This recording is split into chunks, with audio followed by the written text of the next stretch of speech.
Master Sergeant Daniel Cross grabbed her shoulder and shoved her backward in front of 2,800 Marines. She hit the dirt. Nobody moved. Nobody breathed. Then she stood up, slowly brushed the dust from her uniform, and looked directly into his eyes. "Master Sergeant Cross," she said quietly, "you just assaulted the officer assigned to end your career." The color left his face. If you've ever been underestimated by someone who had no idea who they were dealing with, stay until the end. Drop your city in the comments so I can see how far this story has traveled. The inspection order came through on a Tuesday morning, and nobody at Camp Valor Ridge thought twice about it. That was the first mistake. These things happened regularly enough. A visiting officer, an evaluation team, some brass from regional command, coming down to check boxes and sign paperwork. The Marines at Camp Valor Ridge had been through dozens of them. The routine was always the same. Somebody showed up, watched a few drills, asked questions nobody cared about, wrote a report. Nobody read and left. Life continued. Training continued. Master Sergeant Daniel Cross continued doing exactly what he had always done, exactly the way he had always done it, and nobody said a word. So when the assignment memo arrived, one visiting officer, Captain Olivia Mercer, 26 years old, attached to observe the base's combat readiness evaluation. The administrative staff logged it, stamped it, and moved on. A captain. 26. Female. Observation only. Nobody flagged it. Nobody ran her name. Nobody asked why a captain with 3 years of official service record was being sent to evaluate one of the most demanding training installations on the West Coast. That oversight would cost one man everything he had spent 24 years building.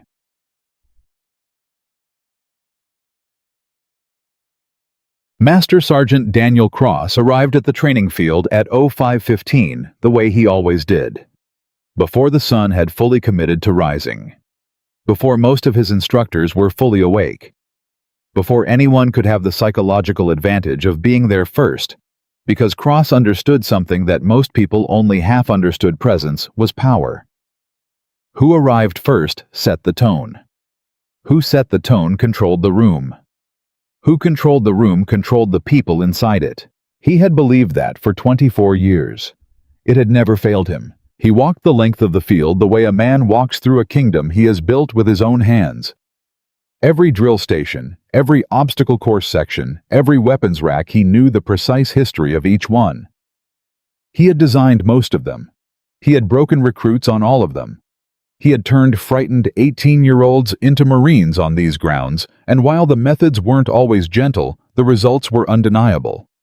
His completion rates were among the highest in the Corps. His Marines went on to distinguished service records. When people asked why the training at Camp Valor Ridge produced such exceptional results, the answer was always the same: Cross. It was always Cross. And Cross knew it. That was the part nobody talked about directly, but everyone understood. The man was good at his job in the way that made certain people untouchable, not because the institution protected them out of favoritism, but because the numbers told a story that was genuinely difficult to argue with. You could dislike his methods. You could wince at how he spoke to recruits. You could watch him dress down a 19-year-old in front of 60 peers and feel deeply uncomfortable about it. But then you'd look at where those recruits were 6 months later and you'd go quiet. Cross had learned a long time ago that the discomfort was the point. If they could survive his voice, they could survive anything. That's what he told himself. That's what he told his instructors. That's what he told the base commander when complaints surfaced, which happened occasionally quietly and always seemed to disappear before anyone with real authority had to formally respond. He was walking the far end of the field when his lead instructor, Gunnery Sergeant Pete Alvarez, jogged up beside him. "Morning, Master Sergeant. Inspection team arriving at 0700. One officer, a captain. Cross didn't look up from the equipment he was examining. 26 years old. Alvarez hesitated. "Yes, sir. She's yeah. Observation only. Pull the standard briefing package. Set up the demonstration rotations." Cross straightened. "And tell the instructors not to perform for her. We run today exactly the way we run every day. She can watch." Alvarez nodded. Then carefully, "She's coming from Regional Command, though. The memo said—" "I know what the memo said, Pete." Cross finally looked at him. The look was enough. "One junior officer. Observation role. We've had 100 of them. Today is training day. Act accordingly." Alvarez left. Cross went back to examining the equipment. He was completely calm. He had no reason to be anything else. Captain Olivia Mercer arrived at Camp Valor Ridge at 0642. She drove herself. Standard government vehicle. Nothing notable. She parked in the visitor lot, checked in at the front gate with a standard military identification card, received a standard visitor badge, and walked to the training field without asking anyone to escort her. The gate officer who processed her clearance later said he almost called after her to tell her she needed an escort. Protocol required it for visiting officers. But something about the way she moved, purposeful, unhurried, like someone who already knew exactly where she was going and had been there before, made him assume she had already arranged one. He went back to his paperwork. She hadn't arranged one. She didn't need one. She had studied the base layout 3 weeks before her arrival, which was 3 weeks before the official assignment memo was even generated. Olivia Mercer reached the edge of the training field at 0651, 9 minutes before the scheduled arrival time on the inspection order, and stood at the perimeter without announcing herself. She was 5 feet 7 inches tall. Her uniform was pressed and correct. She wore no decorations beyond what standard rank insignia required. She carried a small notebook. She did not carry a tablet, a camera, or any visible recording equipment. She stood still and watched. The field was in full motion by then. Rotation stations running instructors, calling corrections recruits, moving through drill sequences with the particular kind of exhausted urgency that characterized early morning training. It was controlled chaos, and if you knew what you were looking at, you could read it the way you'd read a text. Olivia Mercer knew what she was looking at. She began reading it immediately. She watched the left station first close quarters combat drills. She noted the footwork patterns. She noted where the instructors positioned themselves relative to the recruits, what that positioning told her about their assumptions, what those assumptions revealed about how the instruction was structured at a fundamental level. Then she moved her attention to the center station tactical movement under fire simulations. She watched 2 full rotations without moving, without taking notes, without expression. She was filing everything. That was the part people who underestimated her never understood. The stillness wasn't passivity. The silence wasn't uncertainty. She wasn't standing there because she didn't know what to do. She was standing there because standing there and watching without interference was the single most efficient way to see what a training environment actually was, as opposed to what it performed itself to be when observed. Anyone could make a field look sharp when they knew the evaluator was watching. She had arrived 9 minutes early in civilian trim, and without announcement specifically, so they wouldn't know. Master Sergeant Cross noticed her at 0704. She had been on the field for 23 minutes by then. He saw her from the other side of the training area, small figure at the perimeter, standing alone watching the close quarters station. No escort, no handshake introduction, no walking up to him to identify herself, which is what visiting officers always did. Protocol required it. Common sense suggested it. Professional courtesy demanded it. She was doing none of those things. She was just standing there watching his field. Something moved through Cross that he wouldn't have named correctly if you'd asked him. He would have called it irritation. He would have said she was failing to follow proper introduction protocol, which was accurate. He would have said her presence at the perimeter without formal check-in was a procedural failure, which was technically also accurate. But what it actually was, the thing underneath those accurate observations, was something closer to unease. Because she wasn't watching his field the way visiting officers watched his field. Visiting officers watched his field the way tourists watched a performance. They looked for things they recognized. They checked for things on their list. They asked questions that revealed how little they actually understood about what they were seeing. This woman was watching his field the way a surgeon looks at an X-ray. She wasn't checking a list. She was reading. Cross walked across the field toward her. He didn't hurry.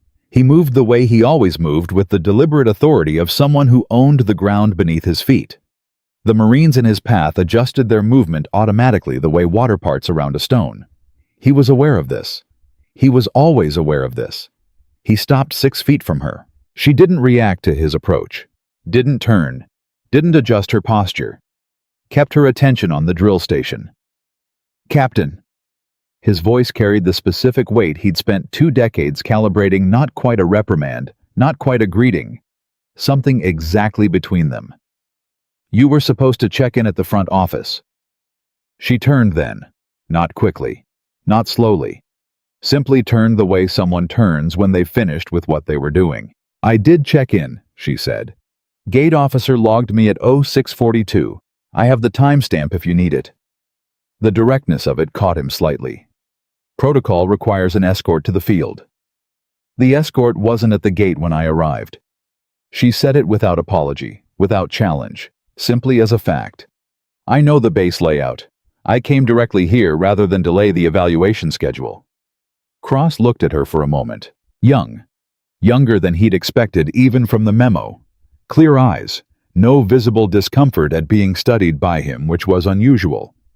Most junior officers, when Cross looked at them directly with any sustained attention, found something to occupy themselves with. A notepad, their radio, anything. This one just looked back. "You're observing today's evaluation," he said. "Yes." "Then I'll have Gunnery Sergeant Alvarez brief you on the—" "I'd prefer to continue as I have been," she said. "Unstructured observation. I'll come to you with questions if I have them." The sentence was polite. The sentence was professionally worded. The sentence, if you wrote it down and handed it to someone, would have looked like a reasonable professional request. But it landed on Cross like a door closing in his face. She was telling him how she wanted to run her own evaluation, on his field, without asking his preference. He smiled. It was the kind of smile that certain men develop over decades of making their displeasure look like patience. "Of course, Captain," he said. "Observe freely." He walked away. And Olivia Mercer turned back to the field and continued reading. The first 3 hours of the morning told her most of what she needed to know. She watched 7 full drill rotations across 4 stations. She watched 12 different instructors. She paid particular attention not to how the instructors drilled the recruits, but to how the recruits responded when an instructor wasn't looking. That gap between monitored and unmonitored behavior was where the real training culture lived. She watched a recruit in the center station make a small decision about his footing during a tactical movement drill. Correct decision, exactly what the scenario required. But he made it hesitantly, glancing left and right, first checking whether an instructor was watching before committing to it. She wrote a single note. She watched another recruit in the left station take a correction from an instructor. The instructor's correction was wrong. She identified it in 3 seconds, because the movement being corrected would have left the recruit's blind side exposed in a real-world scenario. The recruit knew the correction was wrong. She could see it in the micro-expression of confusion on the recruit's face, the fractional delay before compliance. But he complied, without question. She wrote 2 more notes. By mid-morning, Gunnery Sergeant Alvarez had made 2 separate passes past her position both times, slowing his pace slightly, both times glancing at her notebook. She let him look. The notes were shorthand that wouldn't have meant anything to him anyway. At 10:34, Master Sergeant Cross ran the close quarters demonstration himself. She stopped everything else and watched. He was technically proficient. She acknowledged it internally, without reservation. Cross was a skilled Marine with genuine expertise, and his movement through the demonstration sequence was clean and controlled. She could see exactly why his results were what they were. He understood the mechanics of what he was teaching, and he could teach the mechanics effectively. The problem wasn't the mechanics. The problem was everything that happened around the mechanics. It started with a recruit named Jankowski. She didn't know his name at the time. She learned it later, but she picked him out in the first 30 seconds because he was trying too hard. Not in the way recruits try too hard when they're underprepared. in the way recruits try too hard when they're terrified of making a mistake in front of a specific person. He was terrified of Cross. She could read it in every movement, the overcorrection in his positioning, the tension that was making his execution slower, not faster, because fear burns efficiency and replaces it with rigidity. Jankowski was a recruit who, under different conditions, would have moved through this drill sequence competently. Under these conditions, he was a disaster waiting to happen. She watched Cross, watched Jankowski. She saw the moment Cross identified him too, and she saw before it happened, she saw it the calculation that crossed Cross's expression. Not the calculation of how to help the recruit improve, the calculation of how to use this moment. Jankowski fumbled the transition movement between the second and third position. It wasn't catastrophic. It was a timing error correctable in seconds with the right instruction. Cross's voice hit the field like a concussion. "What was that?" Every recruit on the field stopped moving. Every instructor went still. Jankowski's face went white. "Master Sergeant, You what? You what?" Cross moved toward him, and the entire gravitational field of the training area shifted in response. "You stood there and fumbled a basic transition movement in front of your entire training cohort. That's what you did. Do you know what that movement is for? Do you understand what you just failed to execute?" "Yes, Master Sergeant." "Then explain it to me. Explain it to every person on this field. Tell them why you wasted everyone's time this morning." Jankowski's mouth opened. Nothing came out. Nothing. Cross turned to the assembled Marines. "He has nothing. 2 weeks of instruction, and he has nothing." He turned back to Jankowski. "Out there, that hesitation gets people killed. That fumble gets the man behind you killed. The man beside you killed. Everyone depending on you killed. Do you understand that?" "Yes, Master Sergeant." "Do you? Because I'm not seeing understanding.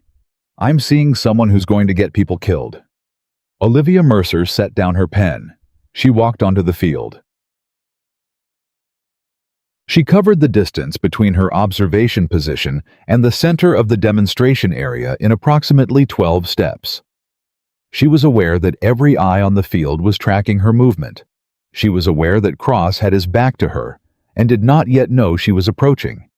She was aware that what she was about to do would change the entire dynamic of the morning and possibly of her assignment. She was aware of all of it, and she kept walking. "Master Sergeant Cross." He turned. The expression on his face moved through several stages in rapid succession: surprise at the interruption, recognition of who was interrupting, and then a particular kind of controlled displeasure that he was practiced enough to keep from becoming fully visible. "Captain Mercer." Very neutral, very careful. "We're in the middle of—" "The correction was wrong," she said. The field went silent in a way that had a texture to it. It wasn't just quiet. It was the specific quiet of 2,800 people collectively holding their breath. Cross stared at her. When he spoke, his voice had dropped. "Excuse me." The movement recruit Jankowski executed in the transition sequence. She kept her voice level conversational, like she was discussing a training manual rather than contradicting the most feared instructor on the base in front of his entire training cohort. It was a timing variation, not a technical failure. The core positioning was correct. The footwork was correct. What you identified as a fumble was a half-second delay in the weight transfer, which is actually the correct response to uneven terrain adaptation in that scenario. Cross was absolutely still. "The standard drill assumes level ground," she continued. "This training field has a 2-degree grade on this station from the northeast. Jankowski's body compensated for it. What you observed as a mistake was his musculature making the correct real-world adjustment." She looked at Jankowski. "Show me the sequence again," she said quietly. "Same speed." Jankowski looked at Cross. Cross's expression hadn't changed. Jankowski looked back at Captain Mercer.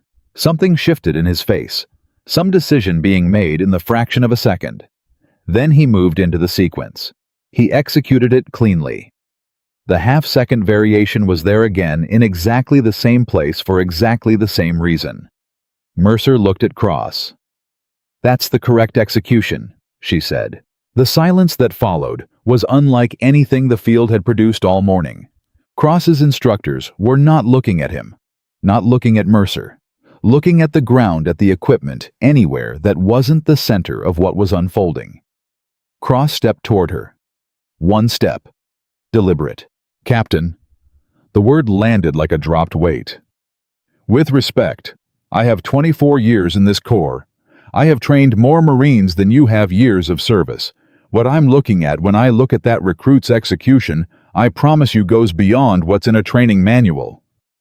"I'm sure it does," she said, "but the correction you gave him was still wrong." Cross looked at her for a long time. Then he turned to his instructors, and he almost laughed. "You hearing this?" A few of them allowed themselves small smiles. The social permission was too strong to resist. Cross turned back to Mercer, and now something different was in his voice. Not quite contempt. The thing that lives just behind contempt that hasn't quite committed to it yet. "How long have you been in Captain 3 years for?" "My service record is classified," she said. The small smiles on the instructors' faces froze. Cross's eyes narrowed. "Your service record," he repeated slowly, "is classified. The relevant portions, yes." He studied her, and for just a moment she saw it clearly. A brief, unguarded window, something moved through his expression that wasn't confidence. Something that had questions in it. Then it closed, and the confidence came back, because 24 years of never being wrong in front of an audience is a very powerful anesthetic. "You want to tell me?" he said. "A young captain with a classified service record has something to teach me about close quarters technique. I have something to tell you about what you were actually looking at when that recruit moved," she said. "Whether you do anything with it is your decision." Cross was quiet.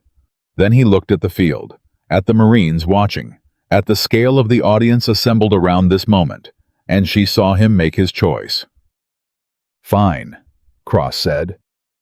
The word hit the field the way certain words do when they carry weight beneath them. Everyone present felt the thing underneath it, even if they couldn't have said exactly what that thing was. "Show them."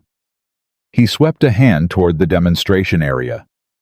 "Show everyone here what a rookie looks like when she teaches close quarters technique to Marines." A few instructors exchanged glances. Gunnery Sergeant Alvarez, standing 15 feet away, went very still. Olivia Mercer looked at Cross for 1 second. Then she moved into the demonstration area. She didn't ask for equipment. She didn't ask for a partner. She moved into the center of the space and stood with her feet at shoulder width, her hands loose at her sides, and she said in a voice pitched to carry across the full distance of the assembled training cohort, "What Master Sergeant Cross was teaching you is correct at the foundational level. I want to be clear about that. The base technique is sound. What I'm going to show you is what it becomes when conditions shift, when the ground isn't flat, when visibility is degraded, when the margin between the drill and the real thing gets very thin." She began to move. What happened in the next 4 minutes was something that several of the instructors present would attempt to describe later and find that language kept failing them. The simplest version was this. She moved through the close quarters sequence at approximately twice the demonstration speed with modifications that responded to the actual physical features of the training space. The grade, the equipment spacing, the way light fell from the east, and every modification was exactly correct. But that description doesn't capture what the 2,800 Marines on that field actually saw. What they saw was someone move the way people move when the situation is real. Not the way people move in drills. Not the way people move when they're being watched. The way people move when the wrong choice means they don't go home. There is a quality to it that defies easy description. Certain people who have been in enough real situations develop an economy of motion, a precision that has nothing to do with performance, a way of moving through space that communicates in the body that this person has been in rooms where getting it wrong was the last thing they ever did. The Marines watching Olivia Mercer recognized it. Not necessarily consciously, not necessarily with words, but in the part of the brain that evaluates threat and capability and hierarchy below the reach of language. They registered it. She stopped. The field was completely silent. She turned to Cross. He hadn't moved. His face was a controlled surface. Below the surface, she could see it if she looked, and she looked, the calculation was running hard. He had invited her into this moment publicly. He had made it a public challenge, which meant whatever happened next was also public. He had never in 24 years allowed a public moment to go against him. His mouth opened. "You think one demonstration changes anything?" His voice had edge now, the particular edge of a man who has identified that the situation is becoming dangerous and is preparing to escalate rather than adapt. "You want respect on this field. You earn it the same way everyone else does. You don't walk in here on an observation assignment and act like you outrank 24 years of, 'I'm not acting like anything,'" she said. "You're standing in the middle of my field correcting my instruction in front of my Marines. One of your Marines was publicly told he failed at something he executed correctly. That needed to be addressed. That is not your call to make on this field."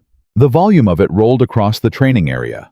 Cross had a voice that could fill enormous spaces, and he was filling one now, and the effect was what it had always been, the particular kind of atmospheric pressure that made people want to step back, look away, find somewhere else to be.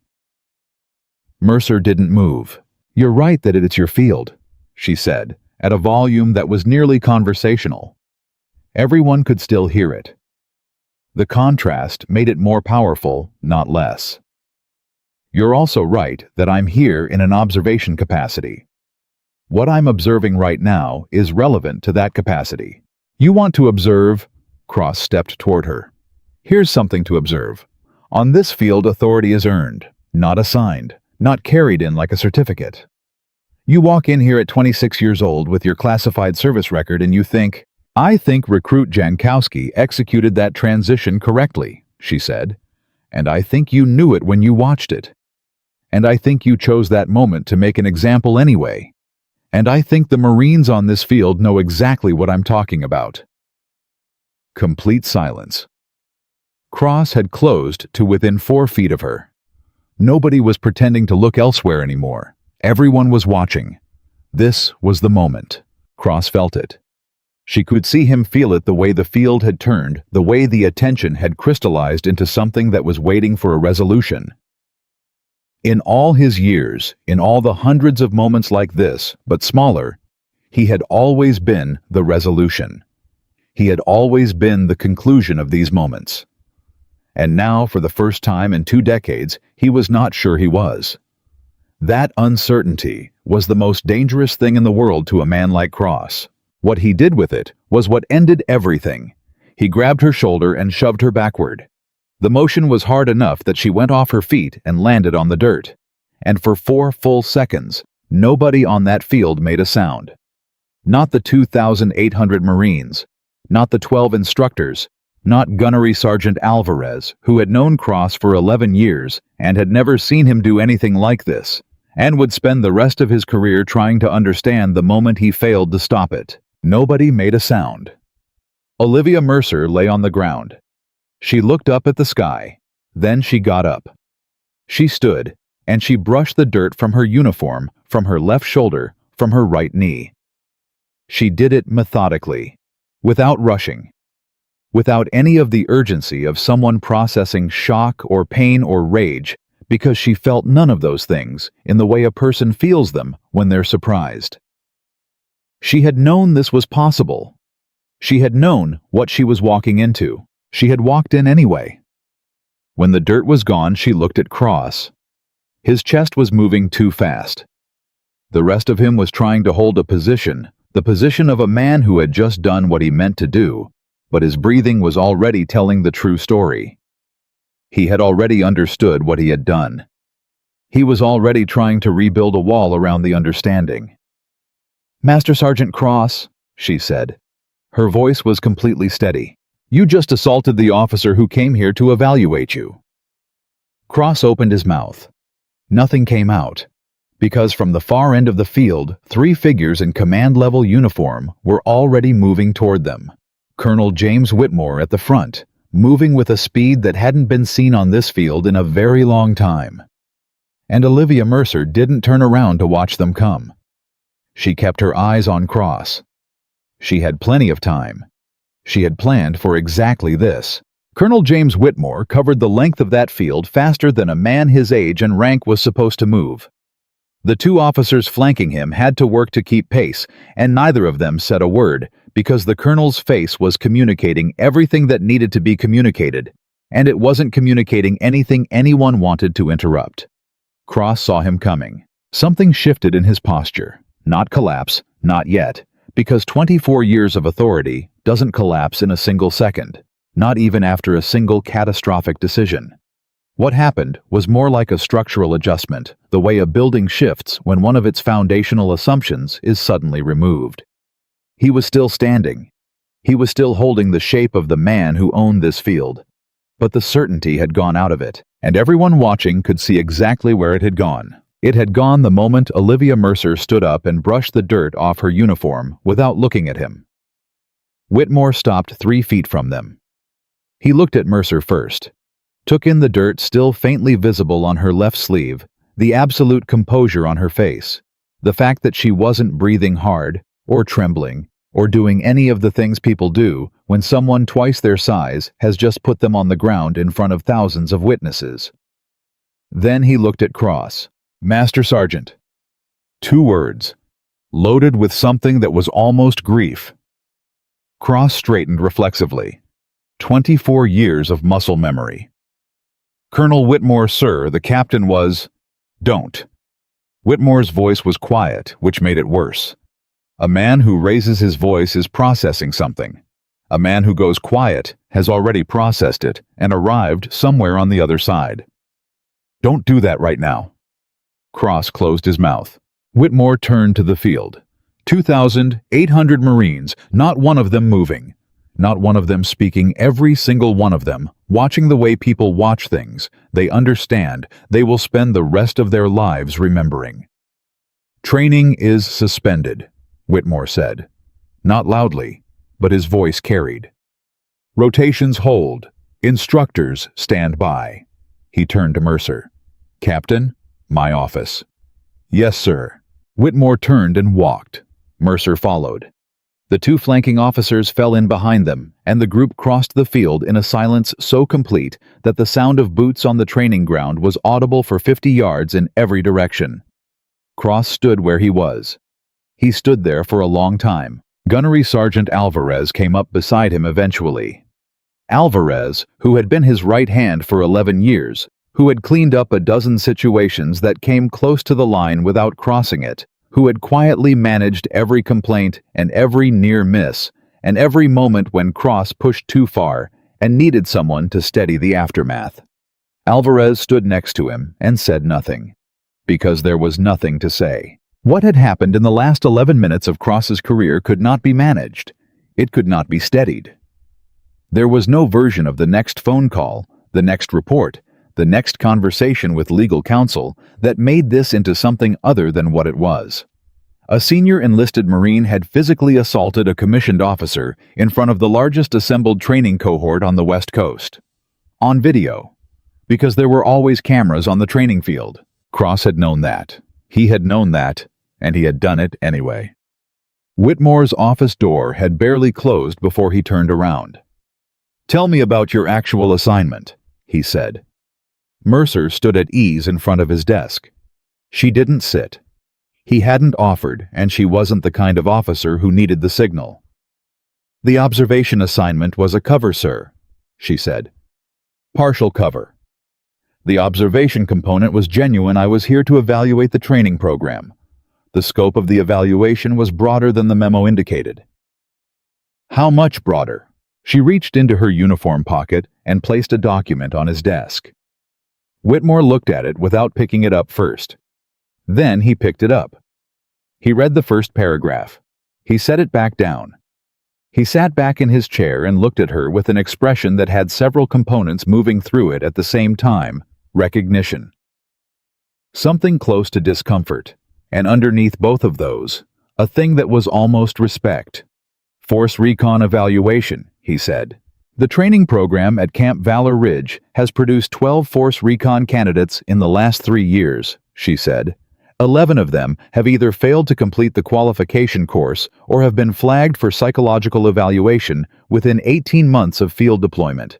Whitmore was very still. Nobody elevated that to command level. It was elevated 3 times. The reports were attributed to selection difficulty and deployment stress. She paused. Command wanted someone to look at the source, the training environment itself. And they sent you. They sent me. He was quiet for a moment. How long have you been running Force Recon operations? She looked at him without blinking. My operational record is classified above your current clearance, Colonel. The sentence was stated without any edge at all, which somehow made it land harder than if she had said it sharply. Whitmore absorbed it. You're 26 years old. I am, sir. He looked at the document on his desk again. At the classification headers at the top of it. At the authorization codes in the lower right corner, which he recognized even if he couldn't read everything that came below them. Cross had no idea, he said. No. If he had known, I needed to see what he was without knowing, she said. That was the point. What someone does when they believe there are no consequences is the only accurate data set. Whitmore was quiet. Outside his office, they could both hear the distant sound of the training field activity, resuming the modified schedule, kicking in 2,800 Marines, trying to return to something resembling a normal training day while processing a morning that was anything but. He's going to say you provoked him, Whitmore said. He's going to try. She was calm about it. Not dismissive, genuinely calm, the way someone is calm about a thing they've already worked through completely. The field cameras run continuously. The audio will be in the record. Every correction I made was documented in my observation notes with timestamps. The sequence is what it is. That's not what I mean. Whitmore leaned forward.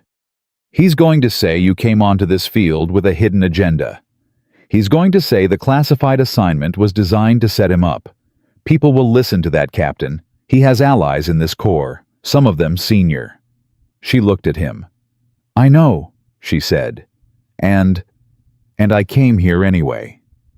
The silence that followed had a weight to it.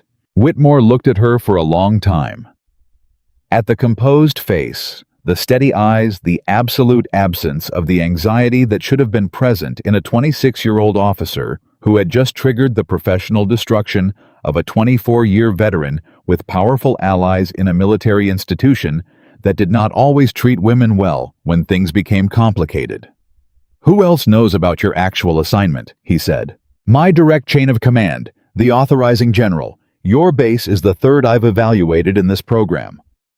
That landed on him differently than she anticipated. She saw it in the slight adjustment of his posture, the recalculation moving behind his eyes. The 3rd, he said. Yes, sir. And the other 2? 1 resulted in administrative reorganization and 2 instructor reassignments. 1 is still under review. He absorbed that. So this isn't about Cross specifically. Cross specifically is a result, she said. I'm interested in the environment that produced him, or more accurately, the environment that allowed him to continue. Whitmore leaned back. He looked at the ceiling briefly. Then he looked back at her. You're going to need to walk me through all of it, he said. Yes, sir, I am. She walked him through 47 minutes of it. She started with the first observation on day 1, 3 weeks prior to the official assignment memo, when she had attended a public demonstration event at the base as a civilian spectator, and spent 4 hours watching the external face of the training program. Then she moved forward through the 3 days of official observation, and she was specific in a way that made Whitmore increasingly uncomfortable, not because the information was wrong, but because it was so precisely right. She had notes on 17 individual training incidents. She had timestamps on 6 specific moments where instruction was technically incorrect. She had a documented pattern, not allegations. A pattern with examples and dates and specific observable behaviors showing how Cross's presence in the training environment had created something she described as a compliance culture that had replaced a competence culture. Marines stopped self-correcting, she said. They stopped making decisions in the field because decisions meant potential error and error meant cross. So they waited. They looked for permission. They looked for what was safe rather than what was correct. That's not what force recon candidates look like at the selection stage. And it's not what happens in a healthy training environment. Whitmore rubbed the side of his face. You're describing something that's taken years to build. Approximately 6, she said. That's when the force recon failure rate began trending upward relative to the base's historical numbers. 6 years ago was when Cross was promoted to Master Sergeant and given primary training authority. Yes, sir. He looked at her. You already knew that. I did. He was quiet for a moment. Did you know what he was going to do today when you corrected him in front of the field? She considered the question seriously. Not performing consideration, actually doing it, which he noticed and appreciated. I knew there was a high probability of escalation, she said. I didn't predict the physical component specifically. That was beyond the range of what I expected. But you weren't surprised. Another pause. No, not surprised. Whitmore studied her. Why not? She looked at him steadily. Because I've met him before, Colonel, not Cross specifically. The pattern. The man who mistakes fear for respect for long enough that he can no longer tell the difference. When those men are challenged in front of the people they rely on for validation, really challenged at the level of their fundamental self-image, they don't have a managed response available. They only have the reflex. Whitmore was quiet. He wasn't just angry at me this morning, she said. He was angry because I didn't react the way I was supposed to react. I didn't get flustered. I didn't defer. I didn't look for a way to back down that let him keep the position. And that was the thing he couldn't process. Because his entire system depends on people backing down. Yes, sir. The colonel sat with that for a moment. Then, where's Jankowski now? The question surprised her slightly. She didn't show it, but there was a small recalibration. Still on the field, I assume. He'd be in the suspended rotation. I want him pulled out. Don't put him back in Cross's training group, not even temporarily. That's your call to make, sir. But yes, I'd support it. What about the others, his cohort? She nodded. All of them should be evaluated. Not for performance, for the impact of the training environment on their decision-making patterns. There's a protocol for it. I have the documentation. Whitmore was looking at the papers on his desk, but she could tell he wasn't seeing them. He was doing the larger calculation, the institutional one, the one that extended far beyond this office and this morning, and what had happened on that field. This is going to be significant, he said, not to her specifically. Yes, sir, it is. The Corps has had Cross's results as a benchmark for 8 years. I know. People in Washington point to this base's training metrics as a model. I know that too. He looked up at her. And Olivia Mercer's expression didn't change, but something in her eyes settled into a clarity that had no give in it. The metrics were real, she said. What produced them wasn't sustainable, and it was damaging things downstream that the metrics weren't capturing. That's exactly the kind of problem that looks like success until it doesn't. Whitmore held her gaze. You've had this conversation before, he said. Not here. Somewhere else. With someone senior. She didn't answer, which was in itself the answer.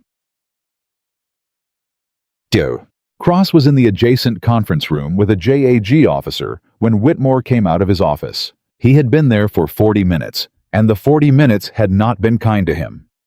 The JAG officer, a young captain named Reyes, who had gotten the call that morning and driven 90 minutes to get to the base, had spent most of those 40 minutes asking Cross to walk through the sequence of events in precise chronological order, which Cross did, multiple times. And each time he told it, the version that sounded defensible became slightly harder to sustain, because the sequence was what it was, and the sequence was on camera, and there was only so many ways you could tell a story where the footage showed you shoving a junior officer onto the ground. Cross had stopped trying to reframe it. He was sitting now with his hands flat on the conference table, and he was not talking. Reyes was young enough that Cross could see him working to maintain professional neutrality, which was its own kind of commentary. When Whitmore opened the door, Cross looked up. "Jim?" The use of the first name was automatic. 24 years of proximity will do.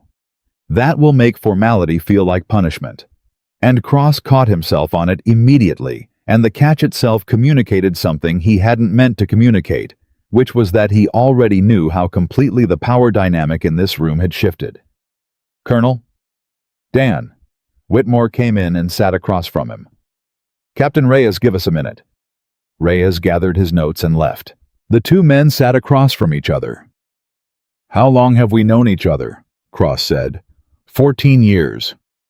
14 years. Cross looked at the table. "I've done things right for 14 years. You've done things right for a lot longer than that," Whitmore said. "That's not the issue." "Then what is the issue?" "A young captain comes onto my field." "Don't." Whitmore's voice was not unkind, but it was absolutely final. "I'm going to tell you something, and I need you to hear it without responding until I'm finished." Cross went quiet. Whitmore told him. He told him about the classified assignment. He told him about the force recon failure rates, and the 6-year timeline, and the 3-base evaluation program. He told him about the 47 minutes of documentation that Captain Mercer had just walked him through, the 17 incidents, the 6 technical errors, the compliance culture finding. He didn't soften any of it. He told it the way you tell something to a man you've respected for 14 years, who has just done something that can't be undone, straightforwardly, without cruelty, but without mercy either, because mercy at this point would be its own kind of insult. Cross didn't speak during any of it. He sat with his hands flat on the table, and he listened, and his face moved through things that Whitmore watched but did not comment on. When it was over, there was a long silence. "She's force recon," Cross said finally. "That's the relevant portion of what I just told you. How old was she when—" Cross stopped, started again. "You can't run force recon operations at 26 years old unless you started at—" "She started young," Whitmore said. "That's all I know. The rest is above my clearance." Cross absorbed that. "She knew," he said quietly. "When she corrected me on the field, she knew exactly what she was doing. She was doing her job. She was testing me." Whitmore leaned forward slightly. "Dan, she was evaluating the training environment. You made it personal. That's the difference that matters right now." Cross was quiet for a very long moment. When he spoke, his voice was different. Smaller wasn't the right word for it. More real, maybe. The particular voice of a man who has run out of available positions. "The recruits," he said. "My cohort. Are they? They're going to be evaluated. Captain Mercer has a protocol for it. She's going to be running the review."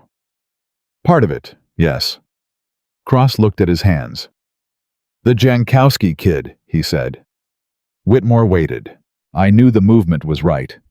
Cross said it without looking up. "I saw it. I knew what he was compensating for." A pause. "I was going to tell him that. After. That's how I've always done it. Push them in front of the group, then pull them aside, then tell them they were right. It teaches them to hold their position under pressure." Whitmore was quiet.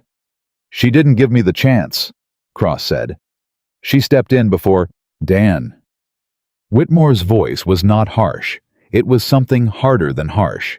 It was honest. "That's not a defense.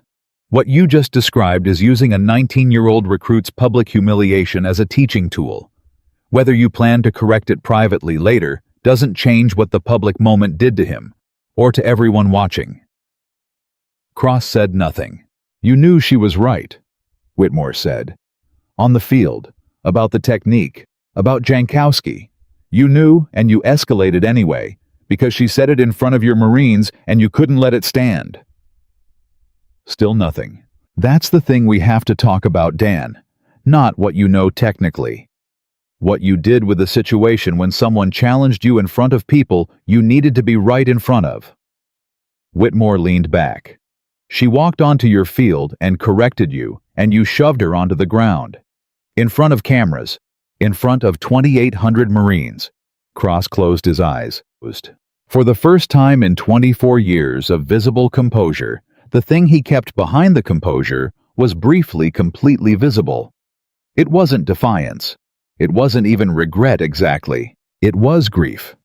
The specific grief of a man who has just fully understood that the thing he spent his life building is not entirely what he believed it was. That some of what he built was real, and some of what he built was a story he told himself.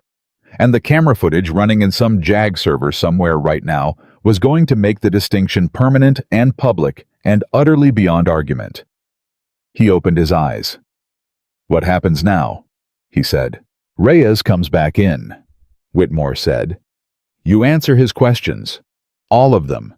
The same way I know you would want a Marine under your command to answer questions when they've done something wrong." Cross looked at him. "That's the conversation you had with recruits for 24 years, Whitmore said. "Own it. All the way. Whatever comes after, own it the same way." Cross nodded. Once. The door opened and Captain Reyes came back in with his notebook, and Cross straightened in his chair, and he began to answer questions in a voice that was quieter than anything anyone on that base had ever heard from him. Out on the field, the word had moved the way words move, through 2,800 people, who all witnessed the same thing, and are now processing it in parallel, in fragments, in versions, in the particular telephone game evolution of any story that carries enough weight to be worth retelling. But the core of it stayed intact. The facts were too simple, and too many people had seen them to distort beyond recognition. She corrected him. He pushed her. She got up. That was the version that circulated, and it circulated accurately, because the Marines who passed it on weren't embellishing. They were reporting something that had already been remarkable enough that it didn't need embellishment. In the suspended rotation area, a group of 14 recruits from Cross's primary training cohort sat on the ground and waited for instructions that weren't coming yet. Among them, recruit Jankowski sat with his knees pulled up and his eyes on the middle distance, turning over something he couldn't quite complete. The Marine beside him, a recruit named Torres, who had been 2 rows back during the demonstration and had seen the whole sequence from the beginning, leaned over. "You all right?" Jankowski didn't answer for a moment. "She was right," he said finally. "About the movement. I knew it was right when I did it." He paused. "I thought I'd made a mistake because he said I made a mistake. I was going to go home tonight and spend 3 hours trying to figure out what I did wrong." Torres was quiet. "3 hours," Jankowski said. "On something I actually did correctly." A few of the other recruits were listening now. "That's..." Torres started. "How long has that been happening?" Jankowski said. It wasn't directed at Torres specifically. It was directed at something larger, something he was working out in real time. "How many times have I done something right and then spent hours convinced it was wrong because he said so?" Nobody answered him, because the answer was obvious, and obvious answers in a situation this painful are the kind that take time to say out loud. Then, Mercer found Jankowski on her way back across the field 20 minutes after she'd left Whitmore's office. She didn't seek him out deliberately. She was heading for the suspended rotation area to begin the initial cohort check-in that was part of her protocol, and he was the first face she saw clearly when she approached. He was already standing when she got close. He straightened reflex, a commissioned officer approaching, and she held up a hand. "At ease," she said. "Sit down." He sat. She crouched to his level rather than standing over him, which was a small thing, and he noticed it. "The transition movement," she said. "The one from this morning." "Yes, ma'am." "Walk me through why you made the adjustment you made." He looked at her. Then he looked at the ground. "The grade on the northeast side of that station. My right foot was higher than my left. The standard weight transfer would have put me off balance going into the secondary position, so I shifted the timing by about half a second to account for it. Because..." Because if I'd gone into the secondary position off balance and there'd been a real threat in that scenario, I'd have been slow on the response. She looked at him. That's correct, she said. He absorbed that. You knew it was correct when you did it, she said. Yes, ma'am. And then he told you it was wrong. A pause. Yes, ma'am. And you stopped trusting what you knew. Jankowski didn't say anything. That's the thing I need you to understand, she said. Not because of this morning specifically. Because of what happens when you're in a real situation and someone in your chain of command gives you a wrong instruction and you have to decide in about 2 seconds whether to follow it or override it. She held his gaze. You cannot make that decision correctly if you've been trained out of trusting your own judgment. You understand? Yes, ma'am. His voice had changed, still quiet but different, steadier. The field grade, she said. You noticed it, you compensated correctly, you executed well. That is the entire job. Everything else is noise. He nodded. She stood. You're going to be reassigned to a different training group while the cohort review runs, she said. That's not a negative assessment of your record. It's procedural. Your record is fine. She started to move. Captain Mercer. She stopped. Why did you come onto the field? He said. When you did, you could have waited, written it up, filed it. She turned back, looked at him for a moment. Because you were standing there being told you failed at something you did right, she said. And you were believing it. And I've seen what happens to people who believe that long enough. A pause. That seemed more urgent than the report. She walked away. Jankowski sat there for a long time. Around him, his cohort was quiet. Torres said eventually, very softly, I think I understand why they sent her. Nobody argued with him. Torres was right about why they sent her. He just didn't know yet how far the real reason went. The cohort review began at 1400 hours that same afternoon, and Mercer ran it personally. Not because the protocol required her to, she had 2 staff officers who could have handled the initial assessments, but because the 47 minutes she'd spent in Whitmore's office had confirmed something she'd suspected since day 1 of observation and needed to verify before she could write anything in the formal report that would hold up under the scrutiny she knew was coming. The problem at Camp Valor Ridge was not Daniel Cross. Daniel Cross was a symptom. The problem was the 18 people who had watched him operate for 6 years and had made a collective institutional decision, renewed silently every single day, to let it continue. She needed to understand exactly how that decision had been made. Not to prosecute everyone involved, that wasn't her assignment, but because you cannot fix a system by removing the person at the center of it and calling the work done. The center person leaves. The system remains. The system produces another center person, and 5 years later someone else sits in an office 3 bases down and looks at a force recon failure rate trending in the wrong direction and asks why. She wasn't going to let that happen here. Not if she could help it. The cohort review ran through 6 recruits in the first 2 hours. She kept each session to 20 minutes, kept her questions direct, and her follow-up sharper, and she was watching less for what the recruits said than for how they said it, where they hesitated, where they self-corrected mid-sentence, where they started to say something and then stopped and rephrased it into something safer. The hesitations were the data. The 5th recruit she spoke with was a young Marine named Carver, 20 years old, from Alabama, 7 weeks into the program. He sat across from her with good posture and careful eyes and answered her questions about training methodology with the practiced smoothness of someone who had been at some level anticipating exactly this kind of conversation. He was too smooth. That was the tell. She let him finish a careful, balanced answer about the training approach Cross is demanding. But effective, the methods are intense, but they produce results. The pressure is part of what makes the program work. And then she said very simply, "Tell me about the first week." Carver stopped. "Ma'am, the first week, not the program in general, the specific first week you were here." He looked at her. Something moved behind his eyes. "It's a difficult adjustment period," he said. "Getting used to the intensity." Carver.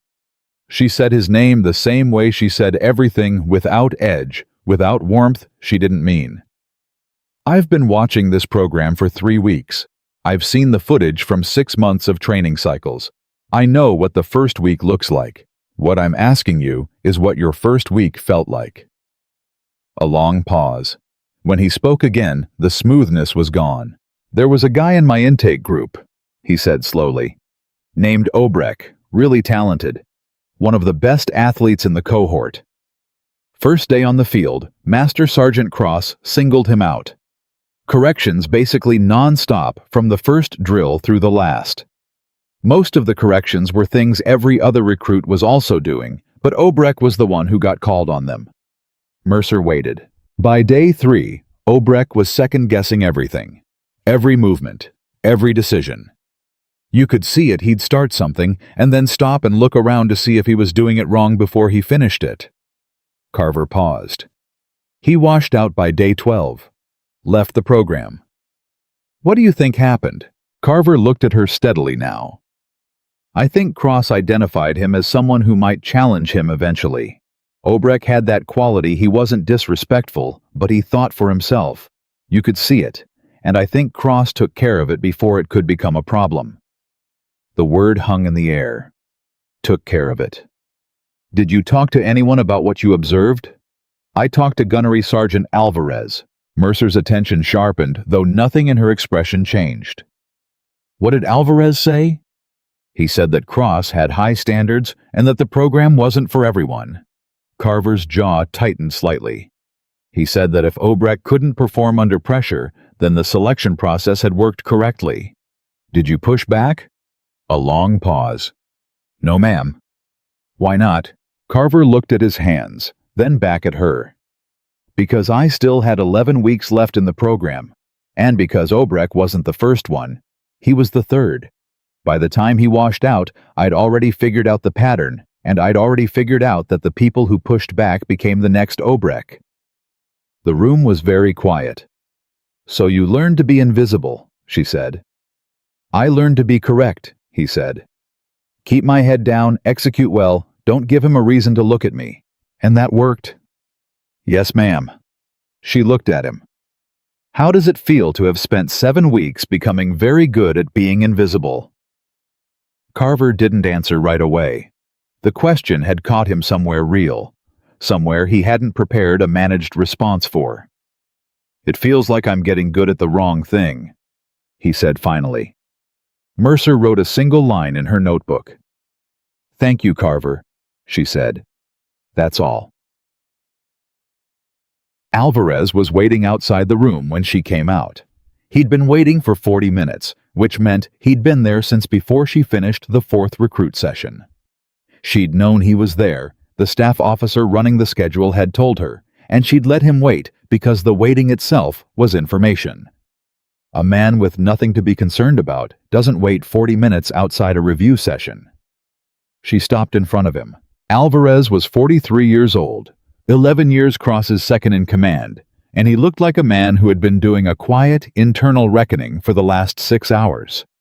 The kind of reckoning that doesn't go well and doesn't go quickly, and doesn't leave your face the same way it found it. Gunnery Sergeant, she said. Captain Mercer. He hesitated. Do you have a minute? She studied him. Walk with me. They walked. For the first 30 seconds, Alvarez didn't say anything. She let the silence run. People who have something real to say generally need a moment to decide they're actually going to say it, and interrupting that moment with a prompt usually produces a more managed version of what they were working up to. I knew about the Obrecht situation, he said. She kept walking. Tell me. 6 months ago, recruit named Obrecht Intake Group 7. Cross-flagged him on day 1. I watched the same thing happen that's happened before: the targeted corrections, the pressure, the washout. He paused.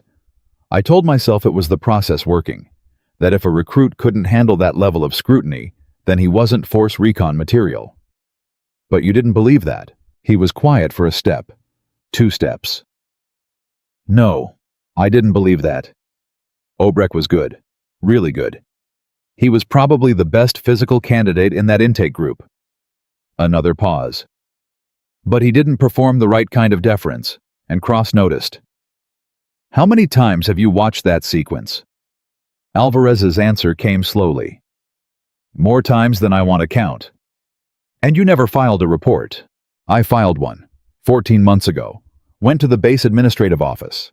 Got back a response 3 weeks later that said the matter had been reviewed and no action was warranted. Mercer stopped walking. She turned to look at him directly. You have that documentation? Yes, ma'am. The original filing and the response? Both. I kept copies. He met her eyes. I kept them because I knew someday someone was going to ask. She looked at him for a long moment. There was something she needed to be careful about here. The difference between a man who had done the minimum and then protected himself with paperwork and a man who had genuinely tried within a system that had closed around him and preserved the evidence because he understood what it meant. Those were two different things, and she needed to know which one she was looking at. Why didn't you push harder? She said. After the response came back and said no action warranted, why not go above the base administrative office? Alvarez looked at her steadily. Because Cross has relationships at the regional level that I don't have, he said. Because I'm a gunnery sergeant and he's a master sergeant, and the Corps has a way of handling gunny S's who go over their direct superior's head, and the results aren't usually good for the gunny. A pause. And because I told myself that the overall results justified the methods. That the Marines coming out of this program were genuinely better than what went in. And that was true. That part was actually true. But, he exhaled. But this morning I watched him push a commissioned officer onto the ground in front of my entire training field, and I stood there and I did nothing. And I've been standing there doing nothing for 6 years in smaller ways, and I think maybe the results I was giving myself credit for weren't happening because of Cross's methods. Maybe they were happening despite them. The silence after that was the kind that has real weight. I need those documents, she said. I know. Today. Yes, ma'am. She started walking again. He fell into step beside her. Alvarez, she said after a moment. Ma'am. What you just told me took something. I want you to know I recognize that. He didn't say anything. It doesn't fix what didn't happen over 6 years, she said. But it matters for what happens next. They walked the rest of the way in silence. The documents Alvarez produced that afternoon were more significant than Mercer had anticipated. The complaint he'd filed 14 months ago was the 4th such complaint in the administrative record she discovered once she had authorization to pull the full file. 4 complaints across 6 years from 3 different sources, each one addressed and closed with the same language about the matter being reviewed and no action warranted. Each one stamped with the signature of the same administrative officer, a major named Holt, who had been at Camp Valor Ridge for 7 years, and who was, she noted, consistently referenced in the base's internal communications as someone who handled cross-related matters efficiently. She read the word in the 3rd document and sat with it for a moment. She'd learned early in her career that institutional language had a relationship with institutional reality that was inverse in proportion to how carefully the language was chosen. The more carefully a word was chosen, the more it was concealing. Efficiently in this context meant something very specific. It meant that Holt had been processing complaints about Cross in a way that protected the base's training metrics and protected Cross's position, and protected by extension everyone whose professional reputation was built on the results Cross produced. Efficiently meant the complaints went away. All 4 of them. She pulled Holt's service record. He had 7 years at Camp Valor Ridge. Before that, 2 years at a base in North Carolina. Before that, 4 years at a base in Georgia. His evaluations were uniformly positive. His record was clean. He was by every visible metric a solid mid-level administrative officer doing his job correctly. She looked at the dates of the 4 complaints and the dates of Holt's performance evaluations. 2 of the complaint closures fell within 6 weeks of a positive Holt evaluation signed by Colonel Whitmore. She sat with that for a long moment. Then she picked up the phone. Whitmore picked up on the 2nd ring. "Sir," she said, "I need to ask you something directly, and I need you to answer me the same way." A short pause. "Go ahead." "Major Holt, Administrative Officer, 7 years at this base." Another pause, longer this time. "What about him?" He closed 4 separate complaints about Master Sergeant Cross over a 6-year period. The language across all 4 closures is nearly identical. Matter reviewed, no action warranted. No investigation records. No interview transcripts. No evidence that anything beyond initial receipt was ever conducted. Whitmore was quiet. "Colonel." Her voice stayed level. "Did you know about the complaints?" The silence stretched for 4 full seconds. "2 of them," he said finally. "I was aware of 2 of them. And I was told they'd been reviewed and addressed." A pause. "I did not personally review the files." She closed her eyes briefly, opened them. "Sir Major Holt's 2 most positive performance evaluations in the last 6 years both fall within 6 weeks of complaint closures." The silence on the other end of the line was the particular silence of a man doing a very fast and very uncomfortable calculation. "That's a significant allegation," Whitmore said. "I'm not making an allegation, sir. I'm describing a documented pattern that requires explanation. Holt's evaluations were based on his overall performance. I understand that. I also understand that Cross's training results were part of the metrics by which this base's administrative function was being evaluated at the regional level, and that closing complaints about Cross efficiently would have been in that context a measurable contribution to the base's administrative performance." Whitmore didn't say anything. "I'm not suggesting you were aware of that dynamic," she said carefully. "I'm suggesting the dynamic existed regardless of awareness." The line was quiet for a long moment. When Whitmore spoke again, his voice had changed, not broken, not defensive, something more complex than either. "What do you need from me?" "Holt's full file, access to the base administrative records for the past 7 years, and your cooperation when the regional review team arrives." A pause. "When are they arriving?" "I'm recommending they arrive within 72 hours. Another silence. Then, "All right." "Sir." "I said all right, Captain. You'll have everything you need." She heard him start to end the call. Then he stopped. "Captain Mercer." "Sir." "The 2 complaints I was told had been addressed." He paused. "Should I have pushed harder?" She thought about Carver sitting across from her that afternoon. About Alvarez walking beside her and saying maybe the results were happening despite the methods, not because of them. About 14 months of paperwork sitting in a file that should have been a trigger and wasn't. "That's a question worth sitting with, sir," she said. "But it's not one I can answer for you." She ended the call. Cross got word of the administrative record review at 1817 hours. His JAG officer, Captain Reyes, who was earning his pay today in ways he hadn't anticipated when he'd gotten up that morning, called it a standard expansion of scope, which was accurate in the technical sense and deeply inadequate in the practical sense. Cross understood immediately what it meant. The moment he heard the words administrative records, he understood that this had stopped being about what had happened on the field that morning and had become something much larger. He sat in the temporary holding office they'd given him. Not a cell, not restricted quarters. The legal process hadn't reached that stage yet, but a room with a closed door and a clear instruction not to go back to the training field. And he did something he hadn't done in a very long time. He thought about the 4 complaints. He knew about 3 of them.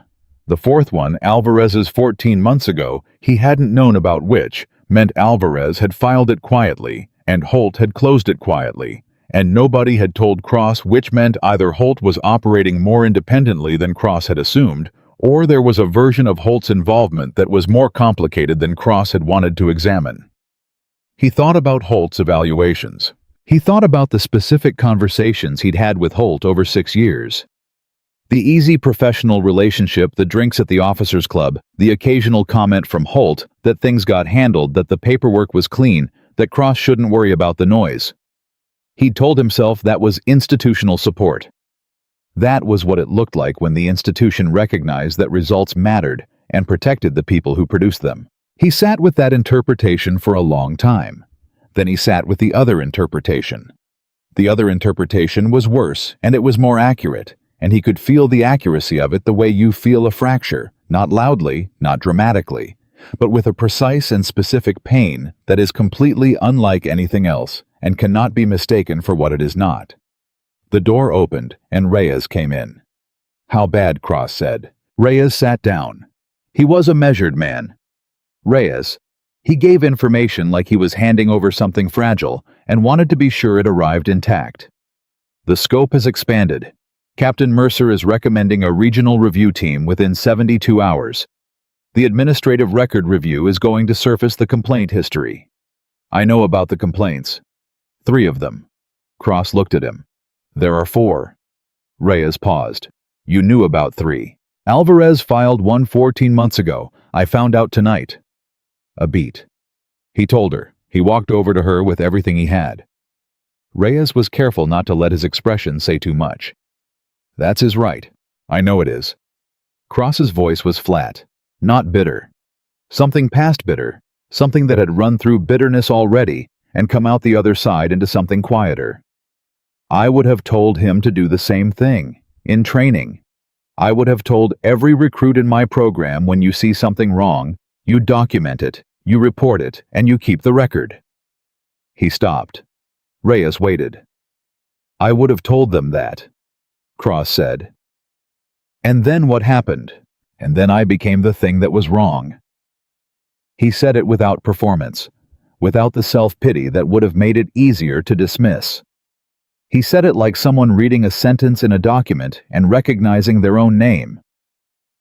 "And the system I built around respecting authority protected me the same way it protects everything that gets too big to touch." The room was very quiet. "What do I need to do?" Cross said. "Be cooperative. Be completely transparent. Don't try to manage the narrative." Reyes leaned forward. "And understand that the cooperation you give now will matter for what comes after. Not for the outcome of the conduct review. That process is separate, and I won't mislead you about how it's likely to resolve. But for what you look like on the other side of it." Cross nodded. "There's one more thing," Reyes said. Cross looked at him. "Captain Mercer is requesting an interview with you. Voluntary. You don't have to agree. Given the conduct review, I would typically advise against it. But she's explicitly framed it as part of the training environment evaluation, not the assault allegation. And she's given me documentation confirming that anything said in the interview won't be used in the conduct proceeding." Cross stared at him. "She wants to talk to me. She wants to understand the training environment, from your perspective." Reyes paused. Her words were, she said she's already heard from everyone else. She wants to hear from the person at the center of it. Cross was quiet for a long time. "Set it up," he said. She arrived at 205 hours. Cross was sitting at the table when she came in. He looked at her the way you look at someone when you've spent hours revising your understanding of who they are and haven't quite finished the revision yet. She sat across from him. For a moment, neither of them spoke. "You came here knowing this was a possibility," he said. "Everything that happened today. Not every specific thing, but yes, broadly. And you still walked onto that field." "Yes." He studied her. "Why personally you have staff? You could have handled today from a distance. Documented, reported, let the process run."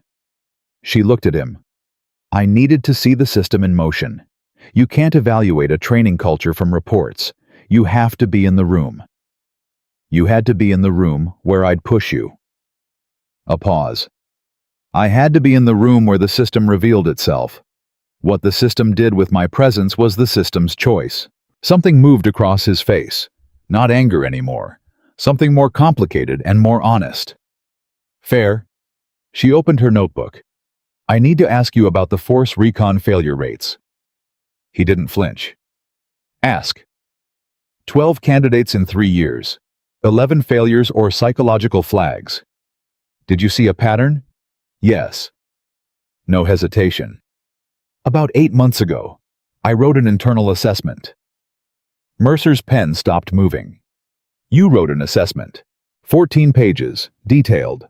I identified 3 recurring issues in candidates from my training cohort: decision rigidity, under novel stress, over-reliance on authority confirmation, and impaired independent judgment in high ambiguity scenarios.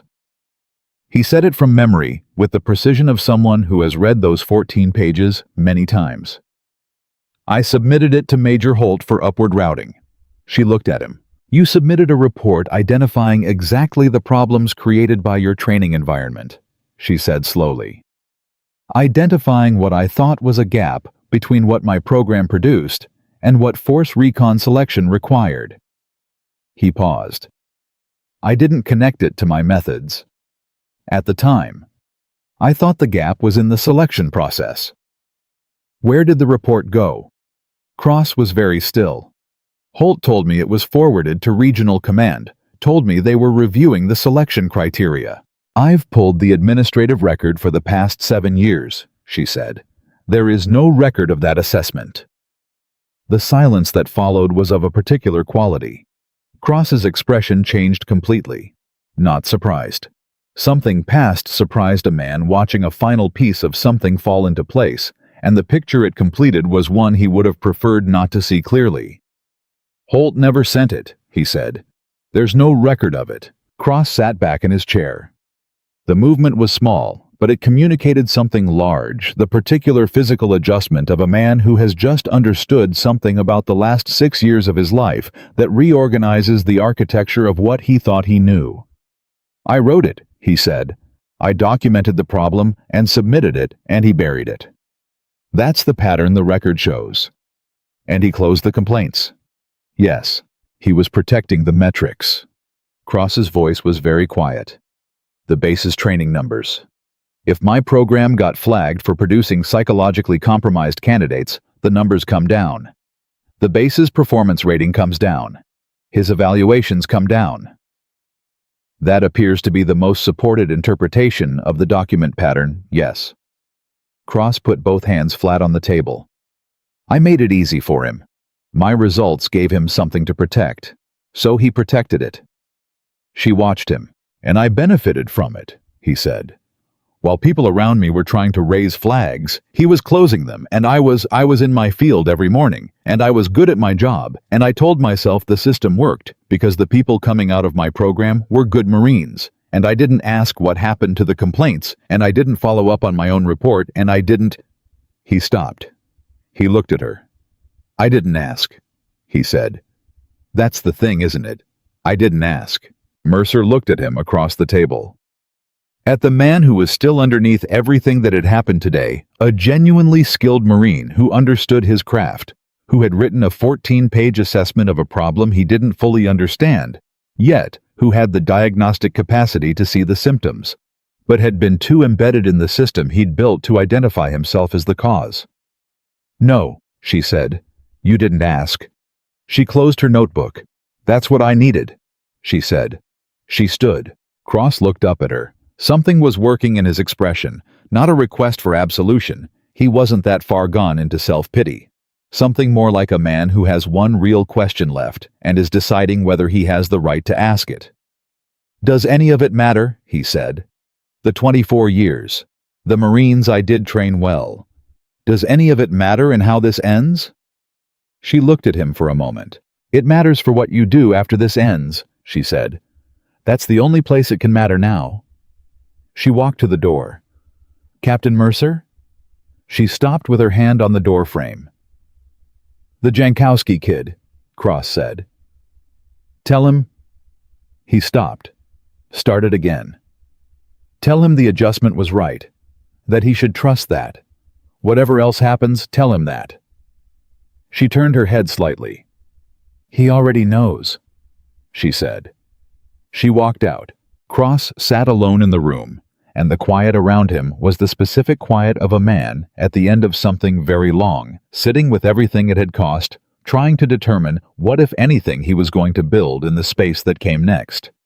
The regional review team arrived in 58 hours. not 72, 58. Which told Mercer something she hadn't been certain of until that moment, that the people above her clearance level, who had authorized this evaluation, had been watching the situation develop in real time and had made a decision about the pace before she formally submitted the recommendation. They were already moving. That meant the Camp Valor Ridge situation had triggered something larger than she'd been briefed on going in. She filed that understanding away and went to meet the team at the main entrance. There were 4 of them. 2 JAG officers, 1 Inspector General representative, and a 2-star general named Hargrove, who shook her hand without preamble and said, "Walk me through the documentation sequence, from the beginning." She walked him through it, standing in the corridor without notes for 22 minutes. Hargrove listened without interrupting. He had the specific quality of attention that very senior officers either develop or don't, the kind that doesn't signal agreement or disagreement, that takes everything in and gives nothing back until it's ready. When she finished, he was quiet for a moment. "The buried assessment," he said. "Cross's 14-page report on Force Recon candidate failure patterns." "Yes, sir." "You believe Holt suppressed it deliberately?" "The document record supports that conclusion. Whether intent can be proven is a question for the IG." Hargrove looked at her. "But you believe it?" "I believe the pattern is too consistent to be administrative failure, sir. 4 complaints closed with identical language, 1 assessment that never reached its destination, all of it handled by 1 officer whose performance evaluations correlated with the closure timeline." She paused. "That's not coincidence. That's a system." He nodded once. "And Whitmore. Colonel Whitmore was told complaints had been addressed. He didn't personally review the files." She was careful here, not protective of Whitmore, but precise. Whether his oversight rose to the level of culpable negligence is a question I'm not positioned to answer. What I can say is that the institutional environment at this base made it very easy for him not to look closely at things that were producing acceptable metrics. Hargrove studied her. "You're careful with your language." "I try to be, sir." "Good. Careful language is going to matter a great deal in the next several weeks." He turned to the JAG officers flanking him. "I want the full administrative record pulled by end of day. Everything Holt touched going back 7 years." He turned back to Mercer. "And I want you on the protocol review, not just this base, the program." She absorbed that. "The full evaluation program, sir. All 3 bases, combined findings. I want a complete picture before this goes to Congress." The word landed quietly, but it landed. Congress. Mercer kept her expression still. "Understood, sir." "You have a problem with the expanded scope?" "No, sir." Hargrove looked at her for a moment. "You don't look surprised." "I'm not entirely, sir. The Force Recon failure rate across 3 bases over 3 years with a consistent pattern of administrative complaint suppression. If that pattern holds at all 3 locations, the scope was always going to be larger than a single base conduct review." He held her gaze. "It holds." The corridor went very quiet around those 2 words. "At all 3, she said. "Different officers, different methods, same outcome." He looked at the wall for a moment, then back at her. "You want to know why you're the one who got sent in?" "The thought had occurred to me, sir. Because you don't have a career built inside any of these systems," he said. "Your operational record is sealed. Your institutional relationships are minimal. You don't owe anyone here anything, and no one here has anything on you." He paused. "That's not an accident. That was a deliberate choice in who we selected for this evaluation." She looked at him. "How long has command known about the pattern?" Hargrove said nothing for exactly 3 seconds. "Long enough," he said.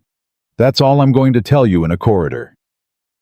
He walked toward the conference room, and she followed, and the weight of what those 2 words contained settled across her shoulders like something physical. Long enough. Holt was informed of the expanded review at 9 a.m. the following morning. He received the notification in his office delivered in person by one of the JAG officers from Hargrove's team, and his response to it was something that the JAG officer, a thorough professional named Captain Nguyen, later described in her notes as controlled surprise. Not genuine surprise.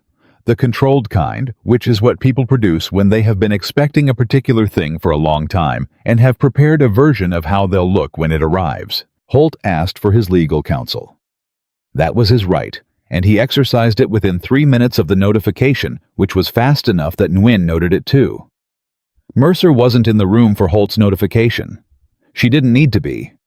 She had what she needed from the document record, and she had Alvarez's testimony, and she had Cross's account of the buried assessment, and she was spending the morning on something she considered more important than watching Holt's managed expression. She was back on the training field.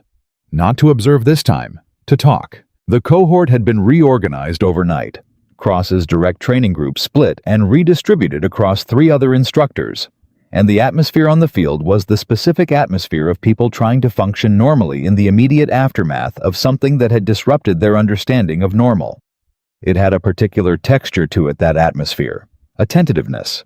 Not fear exactly, but the close relative of fear that arrives when the authority structure that organized your day has suddenly been revealed as something other than what you believed. She spent 40 minutes with the reassigned instructors first, not evaluating them, explaining. She told them exactly what the review was examining, what the cohort reassignment was designed to accomplish, and what she needed from them going forward.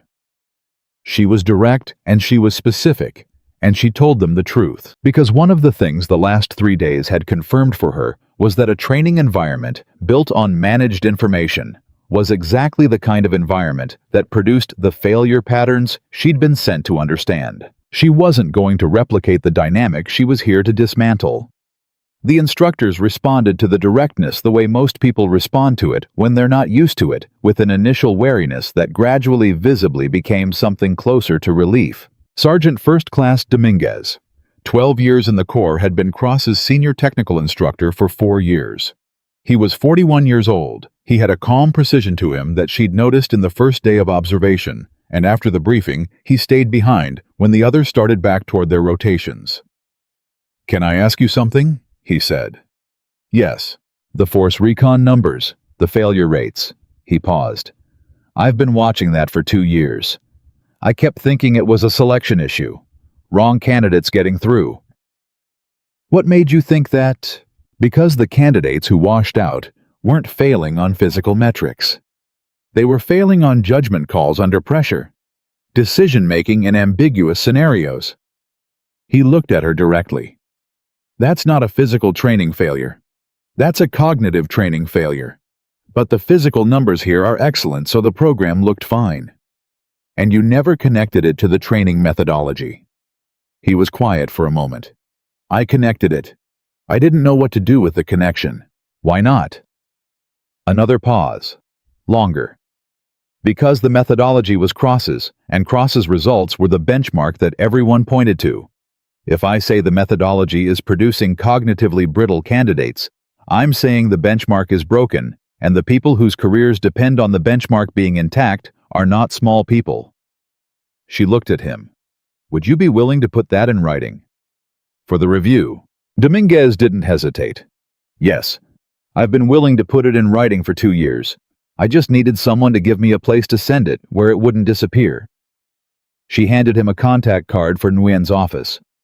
"It won't disappear this time," she said. He took the card, looked at it. "How are you certain?" "Because it's going to Congress," she said. He looked up at her. She held his gaze. "Write it clearly," she said. "Every specific thing you observed with dates if you have them. Don't editorialize. Just tell it straight." He nodded. "Yes, ma'am." She turned back toward the field, and she saw something that stopped her for just a moment. Jankowski was running the drill sequence at the far end of the field. He was with a new instructor, a young sergeant named Park, who had been assigned to his reassigned group, and he was moving through the sequence at full speed, and he was not hesitating. He moved through the transition position, the one from 2 days ago, with the weight transfer adjustment that compensated for the grade, and he did it cleanly, and he didn't look around first. He didn't look around to see if anyone was watching, before he committed to what he knew was right. Mercer watched that for 1 full second. Then she walked on. Whitmore requested a meeting with her at 1400.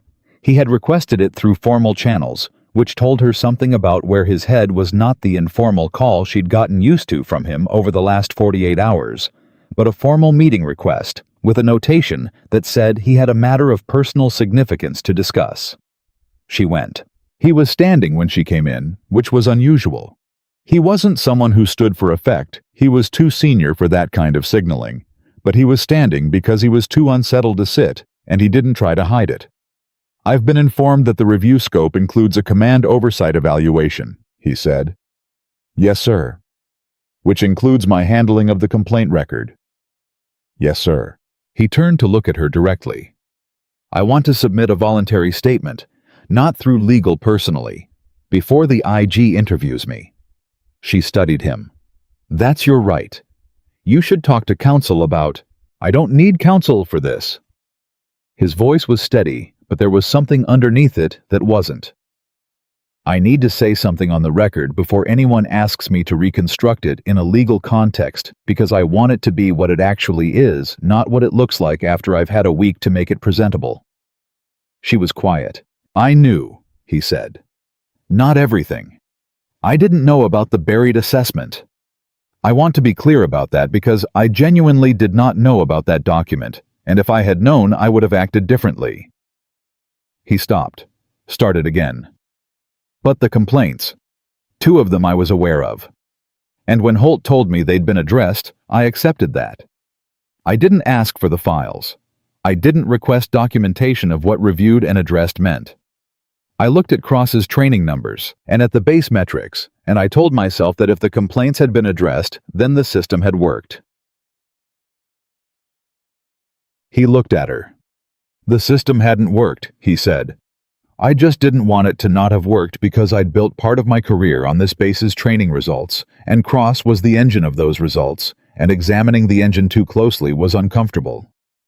The room was very quiet. "Uncomfortable," she said. "Yes." He held the word. Didn't try to replace it. "That's the honest word. Not negligent, not corrupt. Uncomfortable. I knew enough to be uncomfortable, and I chose comfort anyway."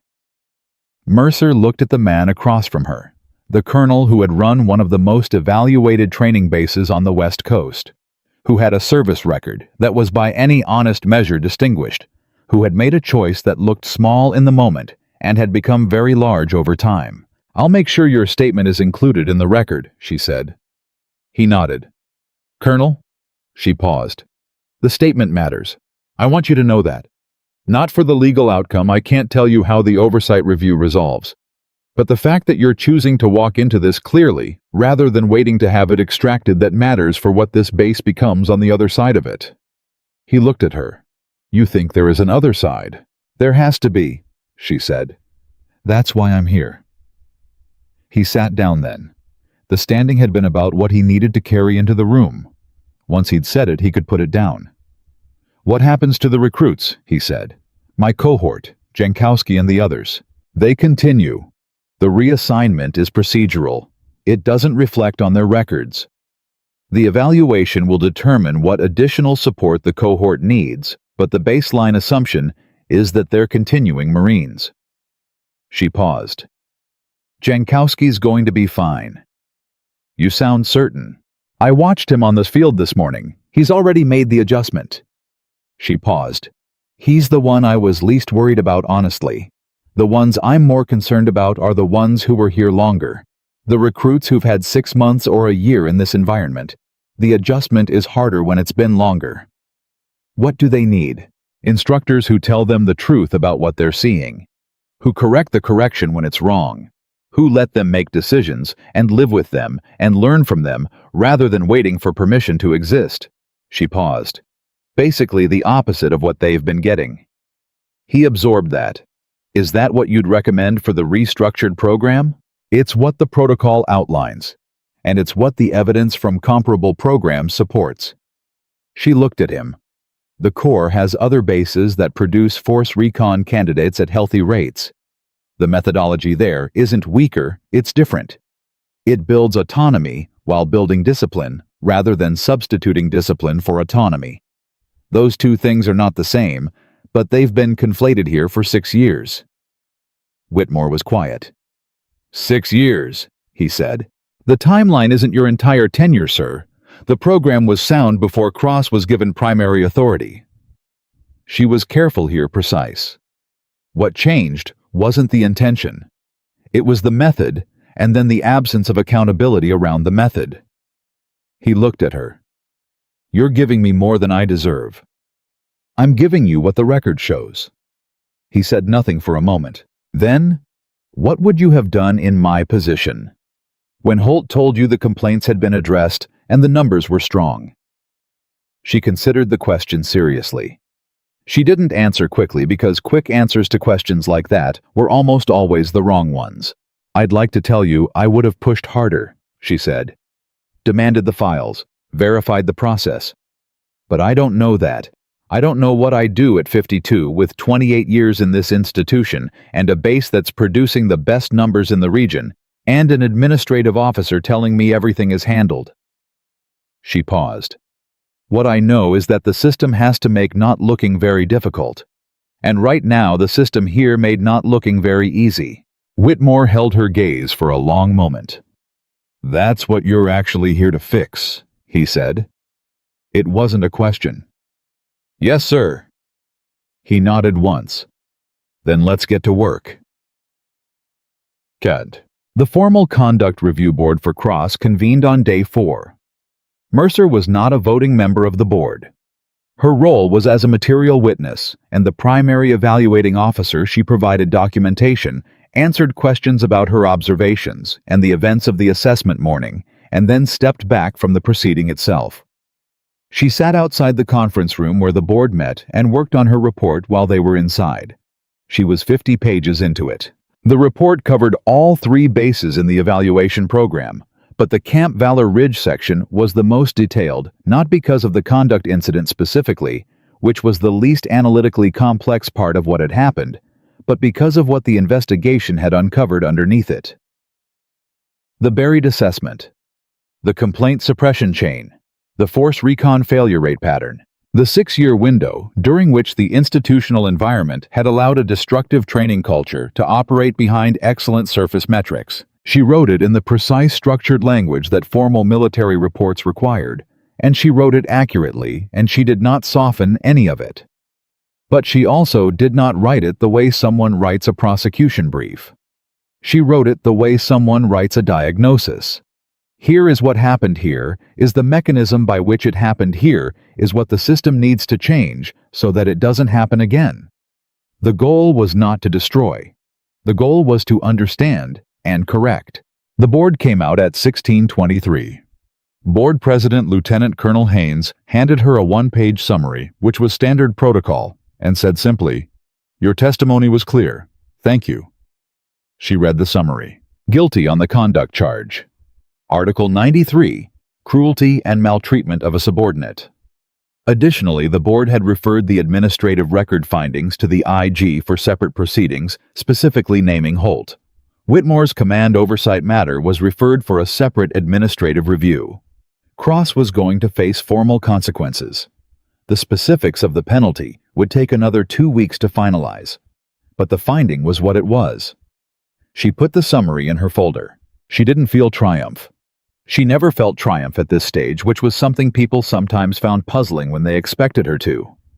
She felt the specific fatigue of having done something completely, and the specific clarity of a situation that had been unresolved now being resolved, and underneath both of those, something quieter and harder to name. Something that had to do with the people this had cost over 6 years. The Obrek who had left. The 11 force recon candidates who had failed.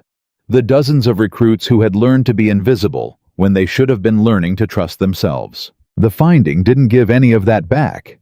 It just stopped it from continuing. Though Cross requested to see her that evening. It was the second time he'd requested it. The first had been initiated by her. This one came from him, which was different. She went. He looked smaller than he had 3 days ago. Not in a defeated way, there was still something composed about him, but in the way that people look when they've stopped performing their own presence, when the thing they were holding up has been put down. "The board's finding," he said. "Yes." He nodded once, not arguing, not performing acceptance for her benefit, simply acknowledging. "I want to ask you something," he said, "and I need you to answer me honestly." "I'll try." He looked at her directly. "The Marines who went through my program and went on to distinguished service records, the ones who did well, who performed at the highest levels, who are out there right now doing their jobs, are you saying that what they got from me was worthless, that it was all damage?" She held his gaze. "No," she said. "I'm not saying that." He waited. "What I'm saying is that some of them succeeded because of your training, and some of them succeeded in spite of it," she said. "The ones who had the internal resources to maintain their own judgment under your pressure, those were the ones who came out stronger. They used the pressure the way you intended it to be used." She paused. "The ones who didn't have those internal resources, those were the ones who learned to disappear. And the force recon selection process catches the ones who've learned to disappear, because you can't run a covert operation on someone else's permission." Cross was quiet. "You built a program that worked brilliantly for a certain type of person," she said. "And that type of person exists, and those Marines are real, and their accomplishments are real. What the program failed to account for was everyone else, and everyone else is most people." He looked at the table. "I thought the ones who couldn't take the pressure were the wrong ones." "I know. I thought that was the selection mechanism. I know Cross." She said his name without the rank for the first time, not disrespectfully, the way you say someone's name when you're talking to them, not at them. The problem was that the mechanism wasn't selecting for pressure tolerance. It was selecting for deference. Those are two completely different things, and they produce two completely different types of Marines. He absorbed that for a long time. "How do you fix it?" he said. "The program. Going forward. Concretely." She looked at him. The question surprised her not because it was unexpected from someone intelligent, but because of the specific way he asked it. Not defensively, not as a challenge. The way someone asks when they genuinely want to know. "You build in decision points," she said. "Scenarios where recruits have to make calls without authority confirmation. Where the correct answer isn't what the instructor told them last Tuesday, it's what the situation requires right now today with incomplete information." She paused. "You make them wrong sometimes, and you let them feel it, and you teach them to course correct instead of teaching them that being wrong is catastrophic. You separate performance from identity." She paused again. "And you hire instructors who can do that, which means you hire instructors who can be wrong in front of recruits, without it threatening their fundamental sense of who they are." Cross looked at her. "I couldn't do that," he said quietly. "No," she said. "You couldn't." The honesty of it landed between them without cruelty and without softness. "Could you learn to?" she said. He looked at her for a long time. "I don't know," he said. "I genuinely don't know." She nodded. "That's the most honest answer you could give." She stood. "Cross." She paused at the door. "The 14-page assessment, the one you wrote and Holt buried. I read it." He looked up. "It was good work," she said. "You saw the problem clearly. You just couldn't see that you were inside it." She walked out. Behind her, Cross sat with that for a very long time. Outside the base was running its evening routine, the specific sounds of 2,800 Marines moving through the last hours of a training day, the overlap of voices and movement, and the ordinary machinery of institutional life continuing forward the way it always did, the way it had to, regardless of what any single day had revealed. The ground didn't stop being the ground because someone had shown you what was underneath it. But knowing what was underneath it changed how you stood. The report went to General Hargrove on day 7, 53 pages, single-spaced, covering all 3 bases, all 3 evaluation periods, all 3 distinct institutional environments that had independently arrived at the same destructive outcome through 3 different mechanisms. Camp Valor Ridge was the most documented, but it wasn't the most severe. That distinction belonged to the second base, where the complaint suppression had been running for 9 years and had involved not one administrative officer, but 4, each one passing the pattern to the next like an inheritance. Hargrove read it in one sitting. Mercer knew this because he called her at 22:47 hours that night, which meant he'd started reading at dinner and hadn't stopped. "Page 31, he said when she answered. "The systemic recommendation section. The part about mandatory documentation review cycles for training complaints." "Yes, sir." "You're recommending independent review, external to the base administrative chain." "Yes, sir. The current system routes complaints through the same administrative structure that benefits from suppressing them. The conflict of interest is structural, not individual. Removing Holt doesn't fix the incentive. The incentive requires a structural change." He was quiet for a moment. "This is going to create significant resistance at the institutional level." "I know, sir. People whose careers depend on the current metric structure are going to push back hard." "I know that too." "And you wrote it anyway." She held the phone. "You sent me to write what I found, sir, not what would be comfortable to receive." Another pause, longer. "Page 47, he said. "The Force Recon Candidate Profile Analysis." "Yes, sir." "You're recommending that the selection criteria be revised to explicitly screen for autonomous judgment capacity, separate from the physical and tactical metrics." "Correct. The current criteria measure what candidates can do under supervised conditions. They don't measure what candidates do when the supervision disappears and the scenario has no clean answer." She paused. "Those are the conditions of actual force recon operations. The selection process should measure what the job actually requires." That's a significant revision to a selection process that's been standard for 16 years. "The failure rate over the last 3 years is the argument for revision, sir. I didn't create the data. I'm reading it." Hargrove was quiet. She waited. "The congressional briefing is scheduled for 3 weeks from Thursday," he said. "I want you there." She absorbed that. "In what capacity, sir?" "As the officer who wrote this report. They're going to have questions that the document can't answer on its own." A pause. "Questions about the human dimension of it, what you saw, what the recruits told you, what it looks like from inside the environment, when the environment is doing what this one was doing." She was quiet for a moment. "Sir," she said carefully, "my operational record will remain sealed. You'll present in your evaluation capacity only. Your force recon record doesn't come into the room." He paused. "But your judgment does, and your credibility. And right now, both of those are significant assets."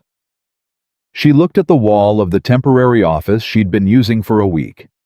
At the stacked folders, the printed document threads the annotated copies of Holt's closed complaints. "Yes, sir," she said. "Get some sleep, Captain." "Yes, sir." He ended the call. She sat in the quiet for a long time. Then she picked up her pen and started on the supplemental analysis he'd implicitly asked for the human dimension section, the part that didn't fit in a formal report, the part that lived in the gap between what the documents showed and what the people inside the documents had actually experienced. She wrote until 200. Holt resigned his commission on day 9. He submitted the paperwork quietly through official channels without a statement. His legal counsel had presumably advised it as the most navigable path through what the IG investigation was uncovering. The document trail was too clean, too consistent, too clearly deliberate for any viable defense built around administrative error. The resignation didn't close the investigation, which Nguyen confirmed to Mercer in a brief hallway conversation that morning, but it changed the shape of what came next. Mercer heard about it from Whitmore, who told her in the flat tone of someone reporting a fact they have complicated feelings about. "He was here for 7 years, Whitmore said. "Good officer in a lot of ways." "Yes, sir," she said because it was true, and she wasn't going to pretend it wasn't. "You don't feel anything about it?" She looked at him. "I feel that it happened. That's different from feeling satisfied about it." He studied her. "What do you feel satisfied about in this whole thing, if anything?" She thought about Jankowski on the field, moving through the transition without looking around first. She thought about Carver saying, "I think I'm getting good at the wrong thing." She thought about Dominguez standing in the corridor and saying, "I just needed somewhere to send it where it wouldn't disappear." "The report will change the independent review structure," she said. "If the recommendation is implemented, there will be a mechanism in 3 years that doesn't currently exist. A place where a complaint about a training environment goes that isn't controlled by the same people who benefit from silencing it." She paused. "That's the part I'll feel something about. When it exists." Whitmore nodded. "And if it doesn't get implemented," he said. "If the recommendation gets buried in committee," she looked at him steadily, "then someone else will end up at another base in another few years looking at another failure rate trending in the wrong direction, and they'll find the same pattern. And it'll cost more time and more Marines than it should have." She paused. "That possibility is why I'm going to Washington in 3 weeks." Whitmore absorbed that. For what it's worth, he said, "This base is going to implement the recommendations, regardless of what happens at the institutional level." He paused. "I want you to know that." She looked at him. "I do know that, sir," she said. "That's why I told you what I told you in the first meeting. About there being an other side." He almost smiled. It didn't quite get there, but it was close, and it was genuine, which was enough. She found Alvarez on day 10 in the early morning before the field rotation started, and he was doing something she hadn't expected. He was at the close quarters station alone, running through the demonstration sequence that had started all of it. The same sequence, the same positions. Slowly, methodically stopping at each position and examining it. She watched him for a moment without announcing herself. He stopped at the transition position, the one where Jankowski had made the weight transfer adjustment. The one Cross had called a failure, and he held it. Just held the position. Weight distributed the way the standard drill specified, and then he shifted it the same way Jankowski had shifted it, and he stayed there. Then he noticed her. He straightened, not embarrassed exactly, but something adjacent to it. "Gunny," she said. "Captain." He paused. I can see what you were doing." He looked at the ground for a moment. "I've been running drills on this station for 6 years. Every technique Cross taught I ran. I taught it the same way." He looked back at her. "I'm going through it again, everything, checking my own work." She was quiet. "Some of it's right," he said. "A good portion of it's right, but there are things I've been teaching that I taught because Cross taught them, and I never went back and asked whether they held up against the actual scenarios." A pause. "I'm asking now." She looked at him. "What are you finding?" "Mostly that the fundamentals are sound, but the philosophy around the fundamentals." He stopped. "The way I've been teaching recruits to respond to instruction, the way I've been teaching them to relate to authority and training, that part needs work." "What kind of work?" He thought about it. "I've been teaching them to execute correctly. I haven't been teaching them to understand why something is correct." He paused. "Those are not the same thing, and in a training environment that doesn't reward questions, the difference gets buried. But in the field, when conditions shift, and the why matters more than the what." He stopped again. "The recruits who fail at force recon selection aren't failing because they don't know the techniques. They're failing because they were never taught to think behind the techniques." Mercer looked at him for a long moment. "Write that down," she said. "Exactly the way you just said it. For the review. For the new curriculum," she said. "Because you just described the core pedagogical problem more clearly than I've managed to put it in 53 pages of report." He stared at her. "You're staying, Alvarez," she said. "You're not going anywhere. You have the institutional knowledge, you have the technical credibility, and you have the ability to look at your own work and ask hard questions about it." She held his gaze. "That last part is rarer than you think." He was quiet for a moment. "I should have done more," he said. "Over 6 years. I should have pushed harder." "Yes," she said. "You should have." He absorbed the directness of it, And you're still the right person to help rebuild this, she said. Both things are true. The one doesn't cancel the other. What you do from here is what matters. He looked at the station, at the ground where Jankowski had stood 3 days ago. Yes, ma'am, he said. She walked on. The twist nobody saw coming arrived on day 11. It came in the form of a phone call to General Hargrove, which he relayed to Mercer within an hour of receiving it, and which changed the shape of the entire proceeding in a way that even she had not anticipated. The call was from a retired master sergeant named Calloway, 63 years old, who had served at Camp Valor Ridge 18 years earlier and had seen Hargrove's name attached to a brief press statement about the ongoing review. Calloway had been Cross's training supervisor. 23 years ago, when Cross was a young sergeant with exceptional technical skills and a developing authority problem, it had been Calloway who identified the pattern and filed a formal recommendation that Cross receive specific leadership counseling before being given instructional authority. The recommendation had been closed. No action warranted. The administrative officer who closed it was not Holt. Holt had been a junior lieutenant somewhere else entirely at that time. The administrative officer who closed it 18 years ago was a captain named Warren. Warren, who had been promoted steadily over the following 18 years. Warren, who was currently a brigadier general at regional command. Warren, who had been one of the officers who authorized Mercer's evaluation assignment. Hargrove told her this standing in the corridor outside her temporary office, and he told it in a completely level voice, and when he finished, the corridor was very quiet. He authorized my assignment, she said. Yes. He sent me in to evaluate a training culture that has roots in something he suppressed 18 years ago. That appears to be the case. She stood with that. Does he know what Calloway has come forward with? She said.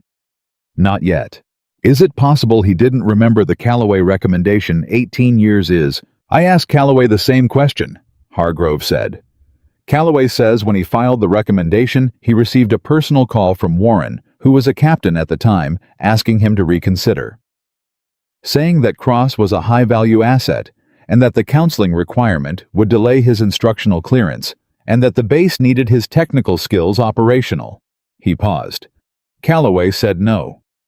Warren closed the recommendation anyway. The weight of it took a moment to settle fully. 18 years. A closed recommendation. A young sergeant with an authority problem who was put into an instructional role without the intervention that might have changed the trajectory. 6 years of training culture building in the wrong direction.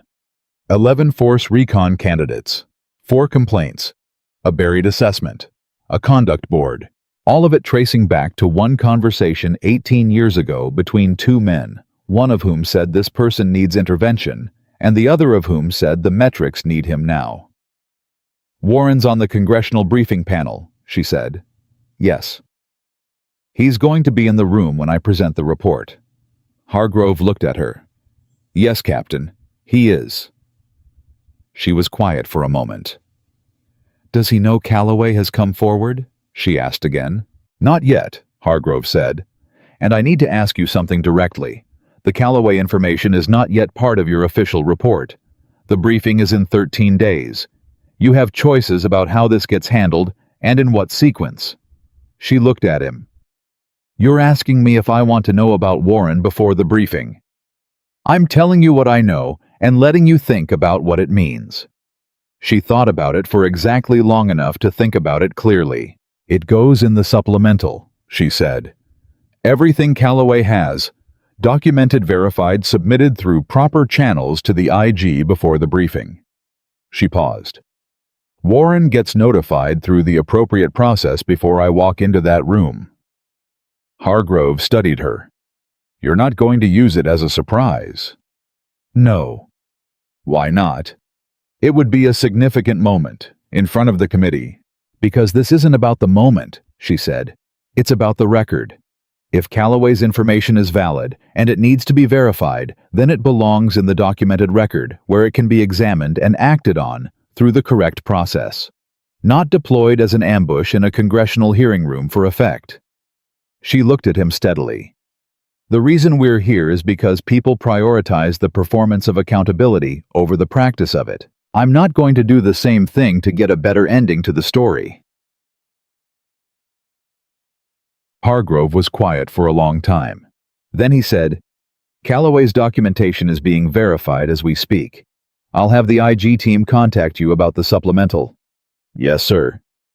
He started to walk away. "Sir," he stopped.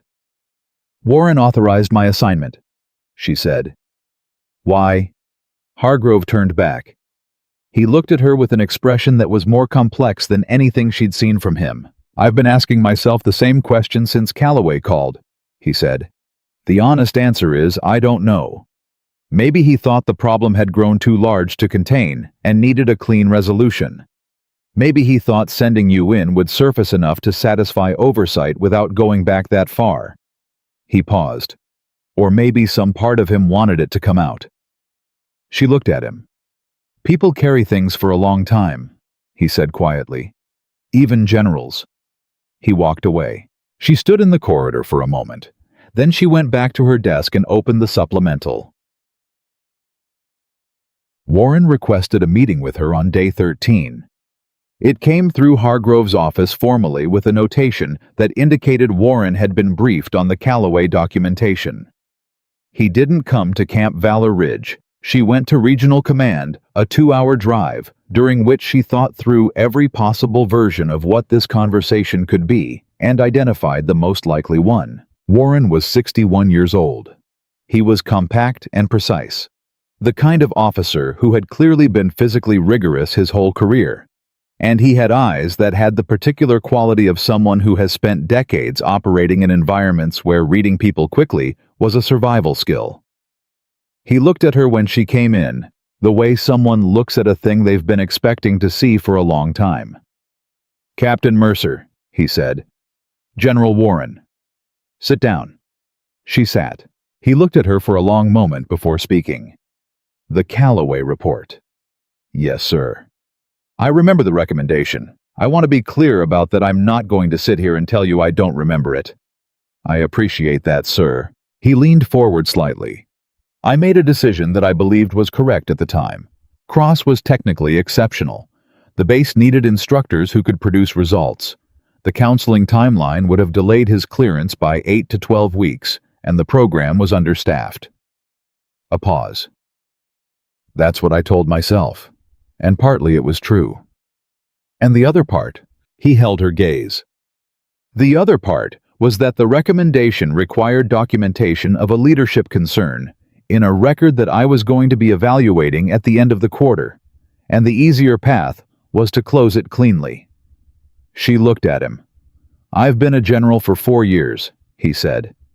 "In the 20 years before that, I made a lot of decisions. Most of them I stand by. Some of them I've had to look at again."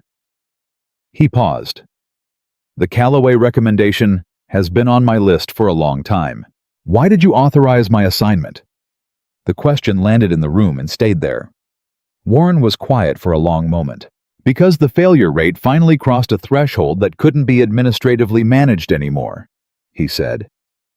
"And because I knew what an honest evaluation was going to find. And because—" He stopped. He started again. "Because I've been in this institution for 37 years, and I believe in what it's supposed to be. And what's been happening at those 3 bases is not what it's supposed to be. And I am partially responsible for the condition that allowed it to continue. Partially.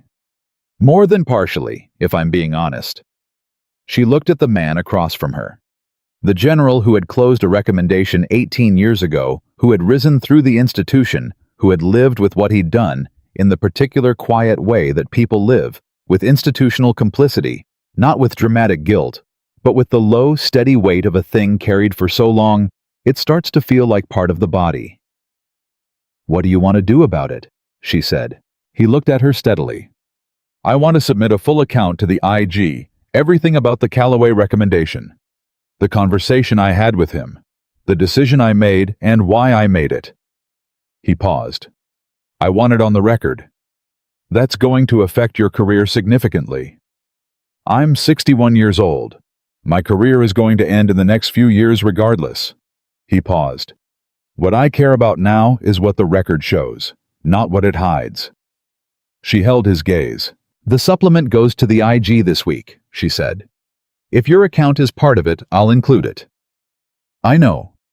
It won't make the conduct review more lenient. The Callaway matter is separate from the Crossboard and the Holt investigation. Your cooperation will be noted, but it doesn't change what the IG has to do." "I understand that." "And the congressional briefing?" "I won't be on the panel," he said. "I've already requested to be removed. It's not appropriate." She was quiet. "Captain." He leaned forward slightly. "I authorized your assignment because I knew you were the right person for it. Not just because of your record. I've authorized evaluations before. I sent you because I read your personnel profile, and I believed you were the kind of officer who would follow the evidence regardless of where it went." A pause. "I needed to know if I was right about that." She looked at him. "You were," she said simply. He nodded once. "Then do the job," he said, "all the way to the end." She left his office and drove the 2 hours back to Camp Valor Ridge, and she didn't put on any audio during the drive, and she let the silence be what it was. Not empty, but full of the particular texture of a situation that had become, in the last 13 days, something far larger than anyone outside of the original authorization had expected it to become. 18 years of a chain. 1 closed recommendation, 1 buried assessment, 4 suppressed complaints. 11 failed force recon candidates. 3 bases. 3 versions of the same institutional failure. A general who had started it. A major who had maintained it. A colonel who had looked away. A master sergeant who had embodied it. And underneath all of it, the people who had mattered most and received the least attention, the recruits. The Jankowskis and the Carvers and the Obrecht who had left. The ones who had learned to be invisible when they should have been learning to trust themselves, who had been taught that their judgment was suspect, who had gone into force recon selection, carrying a specific kind of damage that looked like obedience and functioned like paralysis. Those were the people the report was for. The congressional briefing happened on a Thursday afternoon in a room that had the specific quality of rooms where things get decided not dramatically, not with the kind of energy that makes for good television, but with the careful, dense attention of people who understand that what they're hearing will require them to do something, and that doing something will cost something, and that the cost is unavoidable. Mercer presented for 41 minutes. She was precise, and she was direct, and she did not editorialize, and she did not perform. She told the committee what the evaluation found, what the document record showed, what the pattern meant, and what needed to change. She answered 19 questions, some of them sharp, some of them skeptical, one of them from a senator who had a son currently in Marine Corps training and whose questions had a personal urgency underneath the professional framing. She answered all 19 with the same quality of attention she had given every individual she'd spoken with over the preceding 2 weeks, complete, honest, and without calibration for what the room wanted to hear. When it was over, the committee chair, a former military officer herself, a woman in her late 60s, who had said almost nothing during the presentation, and whose silence had carried more weight than most of the questions, looked at Mercer across the table. "You're 26 years old," she said. "Yes, ma'am." "How long have you been doing this kind of evaluation work?" Mercer held the chair's gaze. "My operational record is classified, ma'am. What I can tell you is that this is my 3rd evaluation of this kind in the current program." The chair studied her. "The recommendations on page 47, she said. "The selection criteria revision for force recon candidates." "Yes, ma'am. In your judgment, not the report's language. Your judgment. What is the single most important change in that section?" Mercer didn't hesitate. "Stop selecting for compliance and start selecting for judgment," she said. "Those 2 things look identical from the outside when conditions are controlled. They look nothing alike when conditions fall apart. And conditions in force recon operations always fall apart eventually." The chair looked at her for a long moment. Then she wrote something on the paper in front of her. And that was the end of the briefing. Mercer got back to Camp Valor Ridge on a Friday evening. She didn't need to go back. Her formal assignment there had technically ended with the submission of the report. But she went back anyway because there was one conversation she hadn't had yet, and she'd been thinking about it since day 11.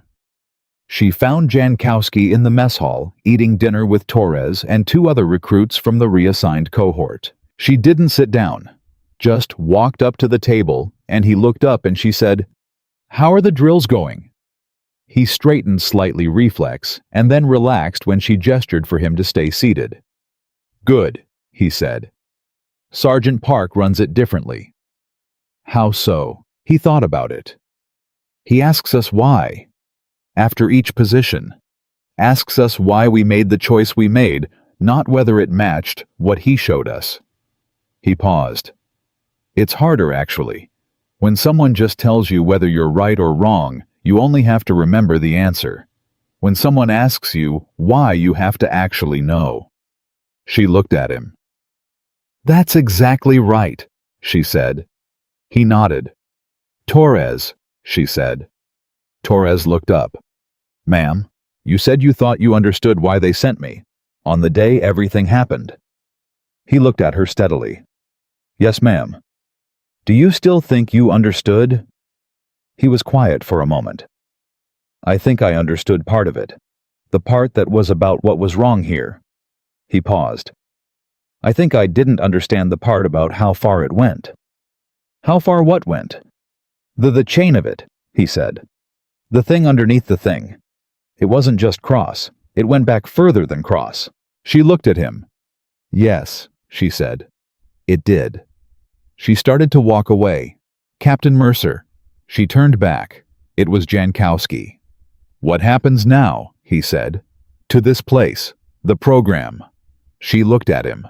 At the young face that had been told 3 days ago that what it knew was wrong, and that had known even then somewhere underneath the fear of Cross's voice that it wasn't. "The independent review structure goes into effect in 90 days, she said. "The curriculum revision starts next quarter. Sergeant Park's approach, the Y approach, that becomes standard." She paused. "It's going to be a different program in a year." "Better." "That depends on the people who run it," she said. "The structure is only as good as the people who use it. Structure can make it harder to ignore problems. It can't make people stop wanting to." Jankowski absorbed that. "What makes people stop wanting to ignore problems?" he said. She looked at him for a long moment. "Other people," she said. "Watching, asking questions, sending reports that don't disappear." She paused. "Being the kind of Marine who knows the difference between following an order and executing something wrong, and having the training and the courage to act on that difference when it matters." She held his gaze.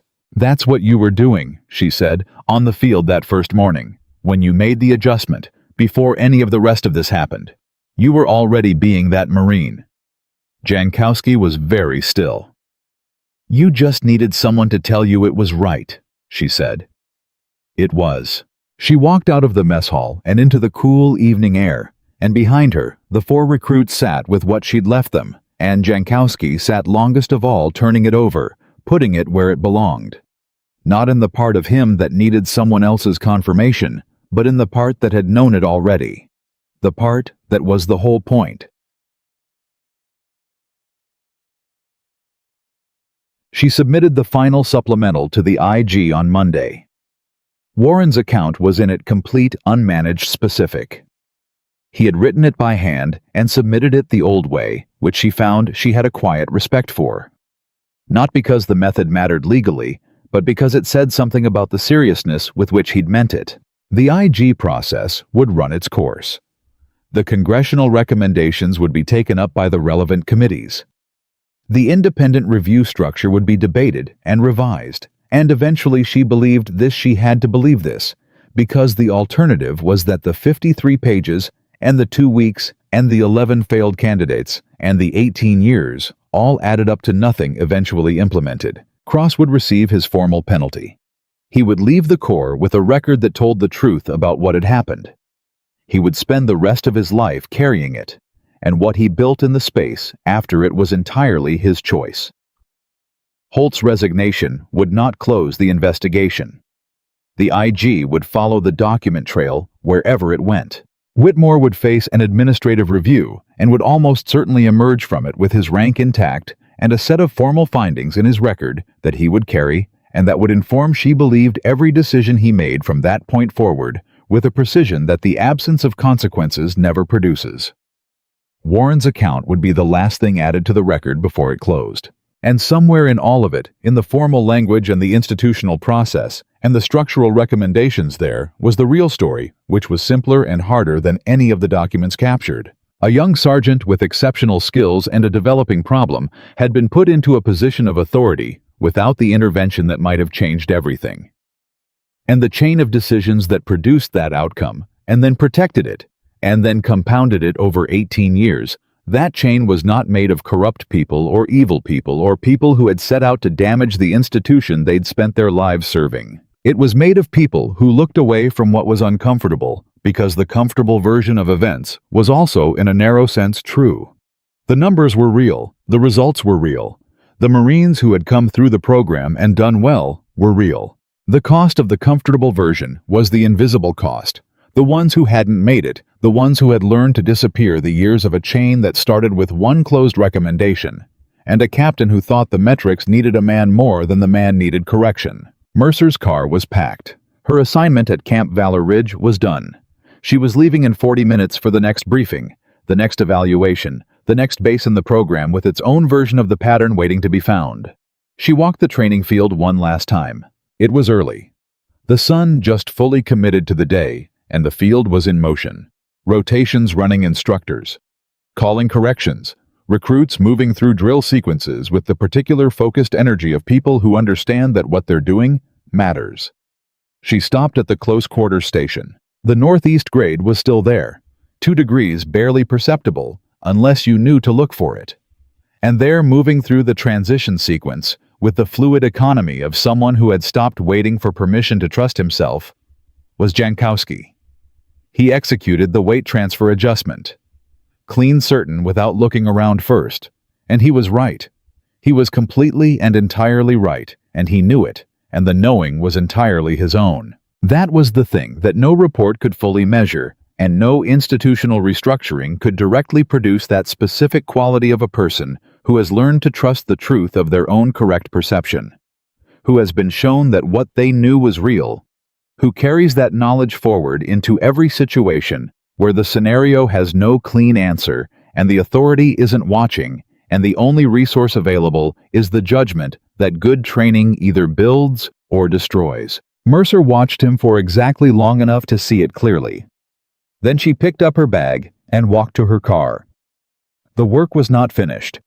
It would not be finished for years. The review, the restructuring, the slow institutional change that happens through document and process, and the accumulation of small decisions made differently. It would outlast her assignment and her current clearance level, and possibly her time in the Corps. But it had started. It had started 3 weeks ago when she drove herself to a base in California and parked in the visitor lot and walked to the edge of a training field without announcing herself, and stood still and read what was written in the space between what the institution performed and what it actually was. And it had started 18 years ago, when a master sergeant named Calloway filed a recommendation that was closed without action and kept the documentation, and waited 63 years old, and a retired civilian, and a press statement to tell the truth about what he'd seen.